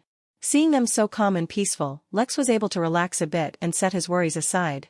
He also pretended the village leader, whose name Lex could not remember for even a moment, did not raise any death flags when he laughed and told Lex that their houses were absolutely secure and there had never been an incident where the storm or the spirits were able to break in. Yes, no death flags were raised at all, even by Drum, who laughed and said this would be the easiest assessment he ever had. As for why Lex took out heavy Harley and started counting his ammunition and checking up on all his defensive gear? No reason in particular. Then, a few hours later, the soul birds also left. Even though all the windows to the outside had been shut, Lex was easily able to tell the birds left because the temperature dropped sharply. Even with a heavily insulated house and central heating, Lex was able to see fog when he exhaled. An hour later, the lights in the house shut down and the heating stopped. Something had gone awry. Chapter 233 Snowflakes. Wake up, said Lex very seriously as took out a flashlight and attached it to his gun. Drum had been sleeping comfortably after stuffing himself. Lex had spent this time reading the array book and resting, making sure that he was ready in case anything happened. While Drum woke up and tried to understand what was happening while still groggy, Lex went out and searched for the village leader. What happened? Lex asked, his voice somber. Nothing, young man, the village leader replied while chuckling. There seems to be an issue with my house's internal wiring. We'll have to wait till the storm is over to fix it, so it'll be a little tough having to make do with the cold, but it's nothing too serious. I was just coming over to give you boys some blankets. Since he was insisting that there was no issue, Lex did not press the matter, but he kept his guard up. The very next moment the village leader's house was hit once again, as it continuously had been for the past few hours, but this time, the whole house wobbled. Mr. Innkeeper, the lotus suddenly spoke in Lex's mind. There's a wave of very strong spiritual energy heading our way. It'll pass us by in around an hour. As soon as the lotus spoke, Lex was sure that things would not go by smoothly. He could not tell if the wave of energy was the result of the snowstorm, or vice versa, but he was sure that this would not be just another storm as the village leader kept insisting. Unfortunately, Lex was right. The house suffered yet another attack, followed by a screech so loud it shook Lex to his core, accompanied by the sound of a collapsing wall. The temperature in the house dropped immediately as all the doors were banged open by a raging wind. It was fortunate that the wall that collapsed was of their living room, which was empty at the moment. It didn't matter for much though, as the cultivator were already swarming in the house. All Lex saw was the snow carried by the wind, but his protective treasure turned on and covered Lex in a blue light. It saved him from getting cut in half, but could not stop the momentum of the attack launching him back. Whatever had attacked him was way stronger than him. What the hell kind of test was this? Lex picked himself up just in time to see the village leader get sliced into many pieces. Many ravenous, massive snowflakes piled up on the leader's body, ready to eat the corpse. Horror and shock filled Lex's heart, but not panic. As if he had practiced a million times, Lex raised his gun and started shooting at the snowflakes. Despite their incredible strength, their bodies were extremely fragile, and each bullet was able to easily kill them. Yet the sound only attracted the snowflakes, and more swarmed towards him. In the heavy Harley, Lex had loaded the spirit magazine, which could fire up to 100 bullets with one magazine. But while 100 was a lot, it was not infinite, so Lex had to be mindful and not shoot endlessly. Lex failed on his first try, but on his second try, Lex started using Falcon's relief to speed up his movements as he dodged the snowflakes as he tried to kill him. The raging winds chilled and slowed down Lex, and fought against him to slow him down. The cultivator rushed him in swarms, moving faster than his eyes could track. Lex was not dodging consciously, but moving around randomly to try to avoid as many as he could because they were just too fast. Suddenly, Drum was beside Lex and he fired a weapon that released some kind of pulse that shattered all the snowflakes in the room, giving them a much-needed moment of respite. "I went, the family, dead," Drum stuttered between ragged breaths, his face as pale as the snow that was quickly filling up the house.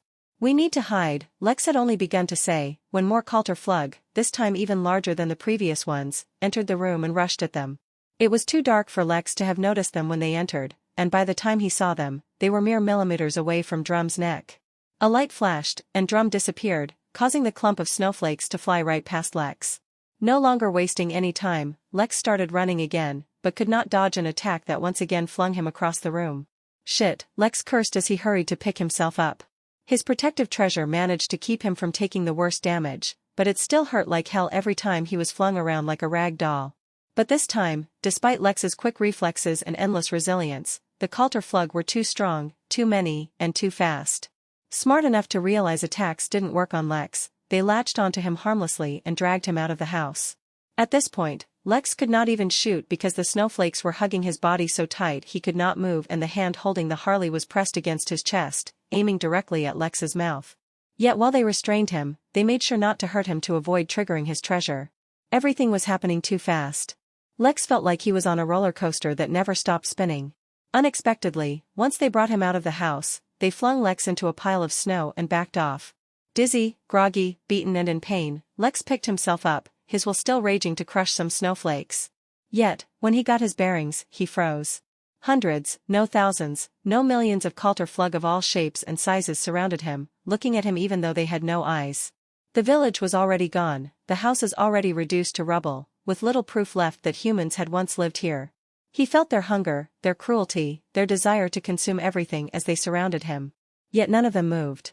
Even Lex knew that his treasure could not possibly protect him from such a horde, so what were they waiting for? Lex was not quite sure why, but, slowly, he looked up. Above him, in the sky that should have been as dark as the deepest void, a snowflake as massive as a mountain, with a pattern that drew a face, looked down upon him. The snowflake gave off a light of its own, which is why Lex was able to see that its face was too large to even fit into this valley, yet for some reason, the actual mountains that formed this valley suddenly seemed fragile. Lex looked at the face that could even terrify death. Then he pointed his gun at the sky and fired. Chapter 234 Crazy Assessments. A few minutes before Lex's battle, back at the assessment center, a room full of analysts calmly watched what they knew would be the end of this humble human settlement. "Isn't this a little too cruel?" asked a man before he started chewing on some nuts. This was the man that had saved Lex's life from the Craven, and the one who had personally carried Lex back to the academy. "He just escaped the Craven, aren't you worried you'll cripple him mentally?" "Cripple him?" asked the uniformed man. "The little brat asked me what the big deal was in facing a Craven even after facing the coercion of immortal Craven flesh. He has no signs of mental trauma, but he also doesn't have any signs of the strong will for revenge that is common in Craven attack survivors. His entire county died and the kid still had no reaction. You think he'll flinch because some villagers died? I doubt it. But I'm still curious to see how he reacts to the situation. At least this village will get a chance to contribute slightly to the human cause before it's wiped." No one in the room had any visible reaction as they saw the next scene unfold and the fight that ensued. Everyone was busy taking notes, but when the massive snowflake appeared, even they took a pause. Then Lex shot at the sky, and they all freaked out. The uniform man yelled as he rushed to hit the emergency bail button that teleported Lex out from his location, but it was too late. By the time Lex was teleported away, he had already fired 3 shots. Lex had been sent to his next assessment, but now the academy had to deal with an angry tyrant. Send our Vice-Dean Elvis. That thing needs to die before it explodes, the uniformed man yelled, his back drenched in sweat. What the hell kind of maniac was this kid? Then he grinned. He would definitely get this kid in his class. The teleportation applied by the academy had none of the finesse and gentleness of the inns. Lex, who had been firing in the air, had been hit with another whiplash, and when he got up, he found himself standing on a plateau. There were two soul birds in the sky, but at opposite ends and both far on the horizon. It was like watching two sunsets at the same time. A warm, gentle breeze blew across the slope, filling Lex's lungs with the smell of wild flowers. Animals grazed on the tall grass and flocks of birds flew in the air. The dissonance from what Lex had just been experiencing, and what he was experiencing now was jarring. Before he had time to think, a yellow orb appeared before him and started giving him instructions. 3 kilometers directly to your right, a wounded academy student is fighting against a red-eared Gojer. The assessment will end in 30 minutes. What the shit? Lex cursed loudly. He could not stop himself from getting angry. What kind of twisted game was this? They threw him into a village just to watch it be destroyed? If they teleported him there, then the academy could surely teleport some stronger people there as well. They could have saved all those people, but instead they turned it into a test. And now, before he even had time to adjust to what happened, they were throwing another student's life away. Lex really wanted to curse again. Instead, he activated Falcon's relief and started running, to his right. What the hell kind of stupid instructions were those? Though Lex was running, he made sure not to run too fast, as he was in no mood to exhaust himself if he was going to face a fight. He reached into his backpack, took out a shot of adrenaline mixed with rejuvenating serum, and stabbed it into his arm. His fight with the cultivator had been short, but extremely draining. 15 minutes later, he finally saw the wounded student. It was a man covered in blood fighting against what could only be described as a kangaroo with the skin of a rhino, size of a hippo and the aggression of a chihuahua. Lex didn't bother to get a good look because he immediately turned around and ran in the opposite direction. Both the student and whatever he was fighting were way too strong for Lex. He didn't need to use his instincts to tell, just the various craters in the ground told him enough. Fortunately, as he was still far away, neither of them noticed him and continued to fight with each other. Once he was far enough, Lex took a break and started eating some dry rations. Once his 30 minutes were up, Lex felt another whiplash teleporting him away. This time, Lex stood on the mouth of a volcano. He looked down into the massive hole, despite the waves of boiling hot air emerging, and saw a pool of lava. I have a bad feeling about this, he murmured. Mr. Innkeeper, the lotus called, once again. I can feel a wave of spirit energy coming at us from underground. It'll arrive in about an hour. No, this can't be happening, Lex said to himself. His luck possibly couldn't be that bad. A yellow ball of light appeared in the air and started narrating the details of his assessment. In 1 hour, this volcano will explode. In 3 hours, the assessment will end. A vein appeared in Lex's neck as he tried to suppress his anger. There was no way this was normal. They had to be doing this to him on purpose. A part of him wanted to jump right into the lava, knowing that the academy would teleport him out and end this stupid assessment. But, he could not bring himself to trust the academy so much. Lex turned around and started sprinting. It was a tragedy that Lex had to save his breath for running, otherwise the people viewing him would have witnessed a series of curses so creative, they would have qualified as poetry. Chapter 235 A Blur. Lex was running low on chi, but he couldn't afford to be conservative. The only detail he had was that the volcano would erupt, not how strong or large the eruption would be. But, with his luck, and the fact that he felt like that uniformed man from earlier was targeting him somehow, he was sure it would be a massive eruption. In that case, even running would not put him out of the danger zone, but he couldn't think of any other solution. He could buy Icarus wings from the gift shop at the inn, but a part of him was sure he was under surveillance and did not want the extra attention pulling something out of thin air would garner him. It was while he was thinking of solutions while running downhill from the volcano as fast as he could without tripping, that he heard a sound similar to the new quest sound in his mind. He stopped running for a moment to check the system and then grinned. System notification, a massive buildup of natural spirit energy detected. Should the system absorb it? Mary, why is the system asking me if it can absorb the energy now, but not during the snowstorm? According to system surveillance, the energy signature within the snowstorm belonged to something, and so was under its influence. The energy signature now is the result of a natural phenomenon and is not under the influence of anyone or thing, which means the system can absorb it. I suspect the impending volcanic eruption is partly due to the massive surge in energy. Which means if the system absorbs the energy, the eruption shouldn't happen, or at least should not be as big. Without waiting for Mary's answer, he directly let the system absorb the energy. He expected it would take a while, but only a few moments later, the system had already absorbed it, and his progress bar for energy accumulation went up to 0.5%. Immediately after, a few things happened. Firstly, Lex felt a minor earthquake, but that was it. Secondly, he received a bunch of system updates, which were apparently a thing. Thirdly, he finally received a quest. Lex checked the updates, but they all culminated into a performance index. Basically, because the system had been forced to activate additional features due to the advanced authority, while not meeting the energy requirements to actually run those features, the system had selectively turned off features to compensate. Long story short, the system was currently performing a lot of features at a subpar level. That was also the reason why he had only just received a quest. The absorbed energy helped the system loosen its restrictions. This was also bad news for Lex in a way, since if the system kept using the energy he absorbed to run its features, the accumulated energy would slowly decline. Lex put that thought out of his mind for now, since he literally could do nothing about it except avoid using advanced features, and checked out his quest. New quest: investigate the source of the anomaly in 7-Nation Crystal Realm. Quest reward: Realmcid. Remarks: your reflection is not the anomaly, you really are that ugly. What is the anomaly? The quest doesn't say, Lex asked Mary. Whatever caused you to enter the realm is the anomaly. Entering and exiting a realm is no simple feat, even for a small one like this. And how exactly am I supposed to look for it? To be honest, I don't really think you can. My suggestion is that you just focus on getting enough energy to come back. If this quest were easy, the reward wouldn't be so big. The realm seed? What is that? It's an upgrade for the system. It'll allow you to convert the Midnight Inn into its own realm. Currently, the inn exists inside an artificial minor realm inside the origin realm, but upgrading to its own realm will massively increase the inn's capabilities. Lex's jaw nearly dropped, and a familiar tinge of greed appeared in his heart before he quickly suppressed it. Since the quest had no time limit, it was definitely one he would complete one day. But for now, Mary was right. Returning took priority. Lex continued to jog for the rest of the assessment, but nothing happened the entire time. There was no eruption, or earthquake, or anything that might even remotely endanger him. His next assessment sent him to a detention center. He shared a cell with another prisoner and had to wait 4 hours before the assessment was over. Lex knocked him out and tied him up, not taking any chances that he may call guards.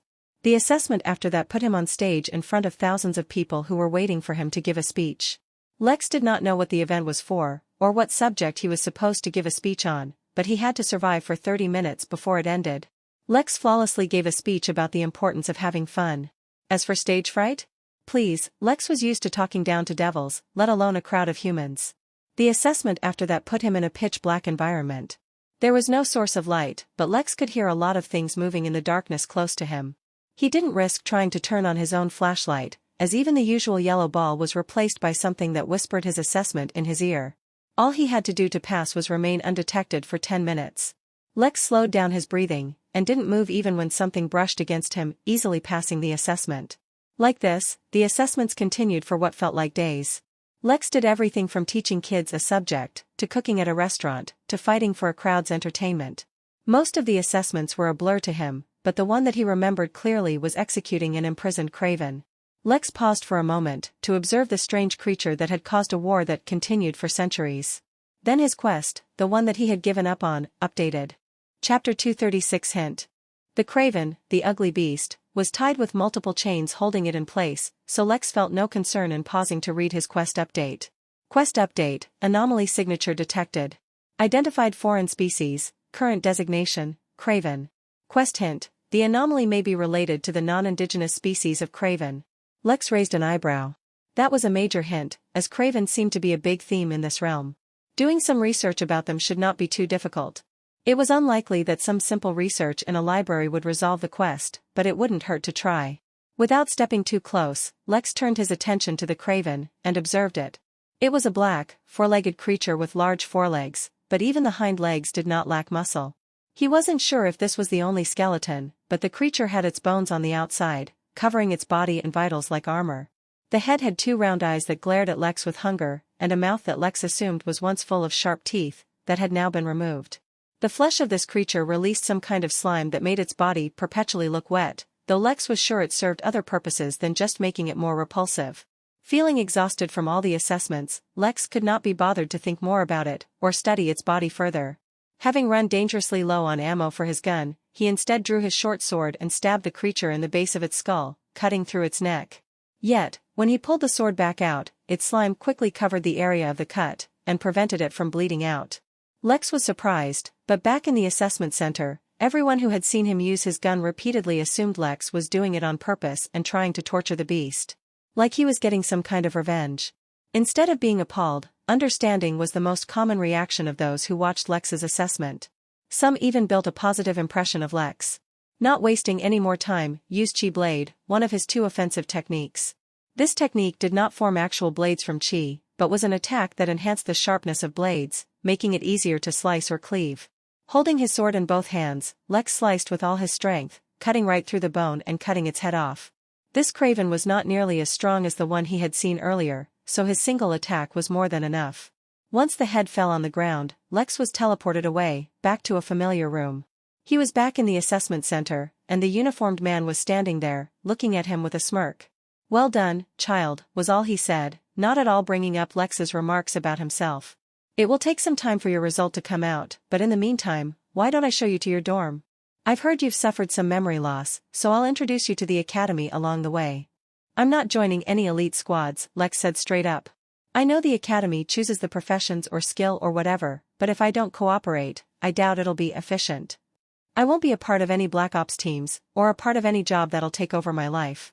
There's no shortage of ways I can contribute to the Hum Nation, but throwing away my life isn't one of them." Being so direct may not have been such a good thing, because he was in need of the academy, not the other way around. But, at the same time, he was more than sure that whatever this uniformed guy was doing was not a part of how the academy's system worked. The man grinned at Lex, happy that the kid was finally responding to him. Of course, a large part of it was probably because he had been taking assessments back to back for days, and was extremely sleep-deprived. In this state, people usually lost a lot of their inhibitions and it was difficult to focus. "No need for concern, child. Even if you did want to be a part of the elites, it's not something you can achieve by taking a simple assessment. You're right though, I was getting ahead of myself earlier.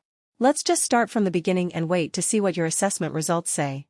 Lex reluctantly nodded, mostly because he was sure this man wouldn't leave him alone. "Perfect. You can call me Vernan. I'm the professor in charge of physical education and hand-to-hand combat. Come on, let's take you to your dorm before you fall asleep right here." Vernan brought Lex outside the assessment center where what looked like a carriage without any horses was waiting for them. Once inside, the carriage started moving and Vernan started telling Lex what his near future would look like at the academy. For a moment, to Lex's dull and exhausted mind, it almost seemed like the worst of it was over and things would proceed normally now. That was because Lex had no idea about his psych evaluation that Vernan had read right before greeting Lex. A preliminary evaluation, based on his assessments, and particularly the moments where he fired up at the giant monster, as well as when he left the student to fight the red-eared Goger when he saw it was too strong for him, stated that Lex had a strong sense of self and reacted negatively to being pressured or forced. He had basic sympathy where he would aid someone if he could, but would not do so if the target of the aid resisted or put Lex's life in danger. He had strong survival skills and strong instincts, if somewhat unpolished still. There was a chance his loyalty could be built, but if he felt the slightest indication of coercion or threat, he would react strongly. Such a tough mentality also explained why he was able to survive while facing the immortal-level craven flesh. Vernan chuckled in his mind as he watched Lex slightly lower his guard. Oh yes, he would definitely have Lex as a student. Chapter 237 Consultant. What Vernan did not know was that for each of the situations, there was another explanation. Lex survived the immortal-level craven's coercion because of regal embrace. He was not intimidated by the massive, mountain-sized Coulter Flug because Lex had seen stronger beings at his inn, and also because the giant snowflake had not restricted Lex by using its coercion. When Lex encountered the student fighting the red-eared whatever the hell that was, Lex's instincts directly told him that Lex would die if he interfered. Likewise, for each point of interest, his evaluation was incorrect because no one would be able to understand Lex's reasoning for his actions. After all, only body cultivators had honed instincts, and that too at a higher level. But Lex did not display any of the key indicators of a body cultivator, whereas his spirit cultivation was prominent. This was yet again another subtle self-defense mechanism employed by Regal Embrace, where he had all the perks of body cultivators, spirit cultivators and soul cultivators, but all the prominent indicators of these perks would be hidden until Lex displayed them. Unfortunately, Lex did not know how to display them because he had not even realized they existed. For example, something like instinct was often described as a gut feeling. Lex had been listening to his gut feeling subconsciously, but on a conscious level, he never analyzed his actions to realize what had prompted them. Heck, he hadn't even noticed that it was much easier for him to enter the state of flow and just took it for granted. Maybe over time, he would slowly realize what instincts were, and notice the increased frequency of him entering that special flow state, but for now, his focus was on his dorm room. It was tiny as hell. There was a single bed, a small study desk, a bathroom, and that was it. It must be mentioned that all of this could easily fit into Lex's bathroom back at the inn. That's how cramped his dorm was. Considering how big the academy was, and how much space they left to open fields, his room should have been at least bigger than a prison cell, right? Unfortunately, there was no one to complain to. Vernan had left after dropping Lex off and giving him the details of what he would be doing. The academy did not have a semester or class system, because students would come and go all year around. Some would have to leave at random times and come back months or even years later to continue to study. Instead, the classes split into smaller, more specialized ranks that would be repealed continuously throughout the year, so anyone could join at any time. For example, if Lex ended up taking array classes, he would start at the lowest rank in division, which would be Iron Grade Level 1. Classes for this would happen every month, and would be 1 month long. If, during that time, Lex learned enough to go to a higher class, he would be promoted to Level 2 and so forth. He would have to wait till tomorrow to find out what his profession designation would be, and that would determine his classes. Lex took a shower and threw himself into his bed, ready to get some sleep. It made sense that he was dead tired. During the relentless onslaught of assessments, he hadn't slept in well over 40 hours. At some point, while he was asleep, his designation was published. According to his psych and skill evaluation, he was not fit for any military roles due to the high chance of non-cooperation. But the way the designation worked was that it would list the best fit as the highest recommendation, and a series of alternative options down below, with these options usually being hidden unless some kind of extraneous circumstances prevented the student from following the primary selection. So, while orthodox military roles had been disqualified for Lex, somewhere down on the list, Lex had been recommended for a group called Red Hands. While Red Hands were not the elite of the elite, they consisted of highly specialized trained operatives that operated independently in highly volatile and extremely dangerous situations. It was the kind of team that would be sent behind enemy lines to do recon before a high-value target assassination. The kind of team sent into craven-infested lands to sabotage supply lines, and then escape on their own. The kind of team one sent into situations too dangerous for any sane man to walk into, exactly what was expected from a man who looked death in the eyes and then shot at it. It was the kind of team Vernan loved. He chuckled as he manually altered the order of Lex's designations. His Red Hands designation ended up being second to top, and thus conveniently hidden from view. His primary designation was changed to Combat Zone Strategic Consultant. This kind of job required Lex to be highly trained and experienced in various combat situations, as well as to have a detailed understanding of the military capability and operations of all 7 nations of the Crystal Realm. This was because he would be a consultant for businesses that operated in active and potential war zones. It would provide him with the perfect foundation for if he wanted to enter any combat unit himself in the future, due to unforeseen and completely coincidental reasons that in no way had anything to do with Vernan.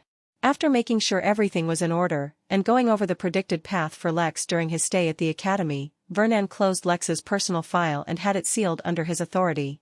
Then he turned his attention to the next student that had caught his eye. After all, Lex was just one of many that joined the academy every day. Vernan would not limit himself by focusing on only him, no. The world was his oyster, and he was determined to fill it with highly trained murderers. Occasionally missing content, please report errors in time. Chapter 238 First Day at the Academy. When Lex woke up, the first thing he did was open the Academy console, a computer connected to the Academy's database provided on Lex's study desk, and checked his designation. Lex had been designated as a Combat Zone Strategic Consultant. At first, he was highly suspicious that Vernan had somehow influenced his designation. But when he started reading the kinds of classes he would be enrolled in, he realized that this job was perfect. He would have to learn both the history and geography of the Crystal Realm, which could help him locate more areas like that volcano that provided him with energy. He would have to learn the political relations between the nations, which kind of sucked, but he could tolerate it. Other than that, he would have to study cultivation, as well as its many forms used in this realm. Basic combat was a class all designations had to take, but then Lex would later be entered into more specialized combat classes. His last mandatory class was the basics of strategic planning. After that, he had the option of taking 2 elective classes. He selected studying arrays and left the second elective open for now. He had a few days free, since all the classes started anew each month, which is when he would begin. After changing into his uniform, which had been provided to him along with the dorm, Lex left towards the mess hall to get some food. Since he had some time, Lex was finally able to turn his attention to how the inn had been doing. He shared some of the things he was planning with Mary and asked her if this was acceptable with the level of energy he had accumulated, since it involved using his higher authority. She told him how much energy it would use up and, after a long internal struggle, Lex decided to go ahead with it anyway. After all, he had no idea how long he would be stuck here, and 0.5% was not a lot. It would be safer to use it up now to prevent issues with the inn in the long run. The first thing he did was raise the level of the greenhouse to level 5, basically 1 level above his allowed limit. This would put a strain on the inn's energy usage, but it was important since it could speed up the development of the vine. The upgrade cost him 250,000 MP. Since the last time he checked, he had only made a profit of 40,000 MP, so this was another strain on his wallet, leaving him only 4,202,000 MP. His second he did was lower the frequency of the golden door appearing on random worlds to a minimum. While this would affect his income and the growth of his inn, right now it was better to focus on maintaining the status quo. The third thing he did was use his increased authority to produce 2 of the strictest and most binding versions of the platinum keys, which brought his energy reserves down to 0.1%. This was necessary if he wanted to hire the husband and wife duo, since they were too strong. This would not enslave them or anything of the sort, it would just ensure that they were unable to harm the inn or its interests directly or indirectly. He passed the keys to Mary and told her to give them to the husband and wife. He also told her to let them know the restrictions they would be under, as he did not want to trick anyone, especially if they were going to be working for him. Next What are you doing? A loud and forceful voice woke Lex up from his focus on the inn. Startled, Lex looked around to see he had sat down at a table with 5 other fairly beautiful girls. While he was working at the inn and giving Mary commands, he had also arrived at the mess hall. He took some food, none of which he truly recognized, and sat down in the first empty seat he saw without paying too much attention to his surroundings. It appeared he had imposed upon a group of friends. Sorry, I was distracted, Lex said as he got up, perfectly hiding his embarrassment. But the girl's loud voice had already carried across the hall, and the moment Lex got up to move away, he noticed the entire mess hall was staring at him. Some with hostile eyes, some with curious ones, while others were just observing, but all eyes were trained at him. But how could he, Lex Williams, the innkeeper, easily expose his awkwardness? He simply nodded to the girls and walked away, as if he did not care at all, before finding an empty table and sitting down. As he stared at his food and tried to figure out how one was supposed to eat it, a single thought crossed his mind. Was it time for the harassed for attracting the Academy Belle's attention trope to trigger? Midnight Inn, cabin on Midnight Mountain. Gawain, the sentient sword that had assumed the shape of a human, looked fondly at his wife, Anita, the lich who hid her features not because she was an ugly pile of bones, but because she had attained an everlasting beauty that would always attract unnecessary troubles. Do not worry, my dear, I'm sure things will turn out for the best, Gawain said. I hope so, his wife replied, her voice so angelic it could stir the hearts of dead men. Literally. She literally used her voice to raise the dead. It was one of her abilities as a lich. From the moment I entered this place, I felt the ties of destiny disappear. This is the only place we can deliver our child safely. We have to stay here. And we are staying here, Gawain reassured. From the moment that golden light brought us here from Vegas Prime, I have had no thoughts of returning. To top it all off, this place is an inn. We can stay as long as we want, even forever, as long as we can pay. But it's not enough. If we can work for this mysterious innkeeper, we can ensure our safety. After all, if he can even interfere with destiny, who knows how powerful he is. Just as Gawain was about to answer, there was a knock on their door. Mary had appeared with the platinum keys. Chapter 239 Weaponsmith. Please, come in, said Gawain as soon as he saw the assistant innkeeper. She was a succinct and disciplined woman, who was supposedly taking care of the inn during the innkeeper's absence. Gawain and Anita, the socialites that they were, had quickly made friends as soon as they arrived at the inn. When word spread that they had both successfully completed the mystery trial, they became even more popular, to the point that even some of the Midnight Inn staff, namely John, approached them. They had quickly learned about the innkeeper, who was generally very genial and had a positive reputation. This assistant innkeeper had only recently appeared, and while most of the staff knew her, the guests felt that she was extremely formal. Still, she maintained order and performed all her tasks without bias, so there was nothing to complain about. "I have good news," she said after stepping inside the cabin. "The innkeeper has sent word. To join the Midnight Inn, you must undergo a trial to prove yourself. Should you pass the trial, you can join the inn as a tutor in swordsmanship and a historian. However, the innkeeper also wanted me to let you know the conditions for joining the Midnight Inn. Once you join, you will become a permanent member of the inn, and cannot quit. Furthermore, a restriction will be placed on you so that you cannot harm the inn, its interests or any employee of the inn either." She handed both of them their platinum keys and then left to give both of them their privacy. "A historian," Gawain said with a hint of curiosity. "I wonder what kind of job they'll have you do. I hope it's not field work, that'll defeat the purpose of coming here. I will go ask the assistant innkeeper and explain our situation. Wait for me before you take the test." Gawain nodded as he thought about the tutoring job. He had never taught anyone before, it would be an interesting experience. After Lex ate, he had a lot of free time on his hands. He found a nice, scenic place near the mess hall where he sat down to rest. Although physically he wasn't tired, it had been a while since he relaxed. It just occurred to him that he couldn't remember the last time he played a video game. Not that he was sad about it, he spent his time doing interesting things and dealing with entertaining people, usually. Working towards his own goals, and feeling himself slowly getting stronger, and the inn improving was a kind of satisfaction he had never felt before. It was not the kind of grind of a 9-to-5 job, which both physically and mentally drained him. This instead felt rewarding. Still, that did not mean that he should forget to relax from time to time. Unfortunately, with no games to play, no movies to watch and no friends to hang out with, his relaxation soon turned into boredom. Stretching as he got up, Lex decided instead to tick something off his to-do list: get a job. The academy provided him with the most pathetic accommodation Lex had ever seen, but at least there was a roof over his head. At the mess hall, he could eat for free after showing his student ID. But if he needed anything else, he would have to pay for it himself. Besides, from his college days, Lex knew that working a campus job was an excellent way to expand your social group and just simply meet new people. The only people Lex knew in this realm were Honey, the nurse, and Vernan, the creepy guy, which meant he wanted to avoid about half the people he knew. As almost everything was far away in this academy, Lex had to get on a bus to hail a ride to the career services department.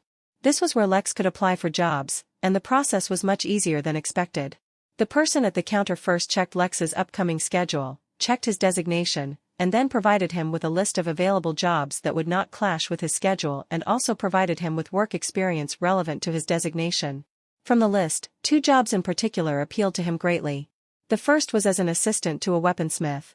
This job would expose him to the various kinds of weapons used in this world, though he would take no part in the manufacturing process. He was only to take care of miscellaneous work such as cleaning and categorization. The second job was transcription. It would involve writing down and recording the research of various professors and tutors at the academy. This job, while extremely boring, should provide him with vast sources of information about various topics. In the end, Lex ended up choosing to become assistant to the weaponsmith. The transcription job was too unreliable. What if he got stuck recording the work of some ridiculous job? As soon as he was done selecting, he was told where to go, and that he had to check in immediately. It surprised Lex how quickly the job started, but it wasn't like he had anything else to do. He once again got on a bus, but his destination this time was different from all the ones he had been to before. So far, all the buildings he saw in the academy were far apart and seemed to blend into nature. Now, however, it seemed like he was heading into a city. Skyscrapers that would put New York to shame filled the skyline with an endless stream of vehicles going in and out. Roads seemed to be stacked atop one another, all going in the same direction to facilitate speedy travel. What looked like small flying ships zoomed up above in the air, and in the distance, it seemed like Lex could see a river full of ships heading into the city as well. It seemed like he had just stepped from a fantasy wonderland into a utopian cyberpunk future. The craziest thing was that this was still just a single region in the academy. Lex took in the sights, mostly because once he got off the bus, he got lost on the way to his job. He was not used to navigating a city without a map on his phone. Eventually, with the help of numerous strangers on the streets, Lex found himself in front of a quaint little house with a small front yard and a yellow picket fence. This was not what he was expecting from a weaponsmith. Chapter 240 Dirty Mind. Convinced that he had found the wrong place, Lex went up to knock on the door anyway. At least he would be able to ask for directions. But when he knocked on the wooden door, it divided in two and split open to what looked like the inside of a computer, if the computer was the size of a house. A floating orb appeared and scanned Lex and said, "Follow me." The orb led Lex inside the house and into a room full of what seemed like clothes made of black chain mail. The orb scanned the clothes until it found one appropriate for Lex's size and said, "Put these on. Cover your entire body and ensure that there is no skin exposed." Confused and curious, Lex put on the chain mail clothes and gear, even an unusual headpiece that not only covered his face but also had goggles and breathing gear. Once Lex was geared up, Lex led him deeper into the house until he entered a particularly hot room. That's when he saw another person, possibly the healthiest human Lex had ever seen. With a waist that had to be just 10 feet across, the figure showed none of the lack of dexterity one would expect. Taking a step closer, Lex noticed the person had their hands in a tub of, it looked like lava. Lex's eyes widened in shock, but before he could make sense of what was happening, the woman, Lex assumed it was a woman due to the feminine voice, spoke. "Hurry up and come here. Put your hands in the tub and start scraping the rod clean. Don't worry, your gear will protect you from getting burned." Lex walked up hesitantly, not really excited about putting his hands in lava, but the woman wasn't having it. Moving faster than Lex could comprehend, she grabbed his hand and plunged it deep into the lava. "Grab the rod and start rubbing it. It's releasing a lot of impurities and we can't let any of them settle on the rod." What happened next was probably one of the most horrific experiences of Lex's life. Not because of the lava or the danger or anything, but because of the weaponsmith's choice of words. Lex did not know if she was doing it on purpose, or he was just dirty-minded, but it seemed like she was only speaking in innuendos. The rod that she had been asking him to stroke and rub was the body of a spear. He did not understand the logic of it, just as he could not understand what material it was made from, but by dipping the spear in the lava and exerting great pressure on it, impurities within the metal were pushed out. However, unless manually removed from the spear, the impurities would quickly encase the spear like an outer coat. All Lex had to do was scrap the impurities from it. But that was not all. After he was done with the spear, in the words of the weaponsmith, he had to work on swords that needed to go deep, meaning bury them in sandpits made of some unusual metal, work on certain guns that needed to be jerked until they were done, meaning the components were too tight and he had to push them into place, and so much more. Whether Lex would ever learn anything about weapons was a mystery because he spent the rest of his days at this job trying not to get scarred. The weaponsmith, for all her quirkiness, never seemed to stop working. She would be working when he left at night, and would still be working when he returned the next day. In her words, if she ever stopped giving it her all, a lot of people would be left unsatisfied. He did not once see what she looked like, because she was always in her chain mail gear, nor did he get her name because she only talked about her weapons and what Lex needed to do. He worked on numerous weapons that he didn't even understand. They consisted of some kind of technology Lex had never seen or experienced, and after he was done washing it in lava, walking it through an electric field, literally smashing it relentlessly with a hammer, or polishing it with oil, he still could not make sense of it. At least he got paid well, since few others were willing to do this job. He earned 100 crystals a day. That was what the currency of this realm was called. He never actually saw the crystals as they were deposited in his student account, but he could access the money whenever he wanted. Finally, after 8 days of such torture, the new month started, and Lex's work hours were reduced just a few hours each week so he could properly focus on his classes. He had combat classes 3 times a week, while for the rest of the subjects, he had each of them every day. At this point, as he walked into his first class early in the morning, Lex was feeling extremely restless. Not only was it because of how hectic his job was, but he had already been in this realm for around 2 weeks, give or take. He had not even begun to understand how he could gather enough energy for his system, and according to the speed at which things were progressing, it would be months before he'd be able to do it. Maybe even years. Lex had been trying hard not to stress about things he could not control, and focus only on the task at hand, yet sometimes it was impossible. Not to mention, the unnecessarily long commute from his dorm to where his classes would be held gave him plenty of free time to fret. So, by the time Lex finally sat down, he was completely out of it. He kept worrying about the inn, about his life, about, "Why is it you again?" An aggressive but familiar tone woke Lex up from his thoughts. He looked up to see that he was sitting beside a cute-looking girl. Had he seen her somewhere before? She looked so familiar.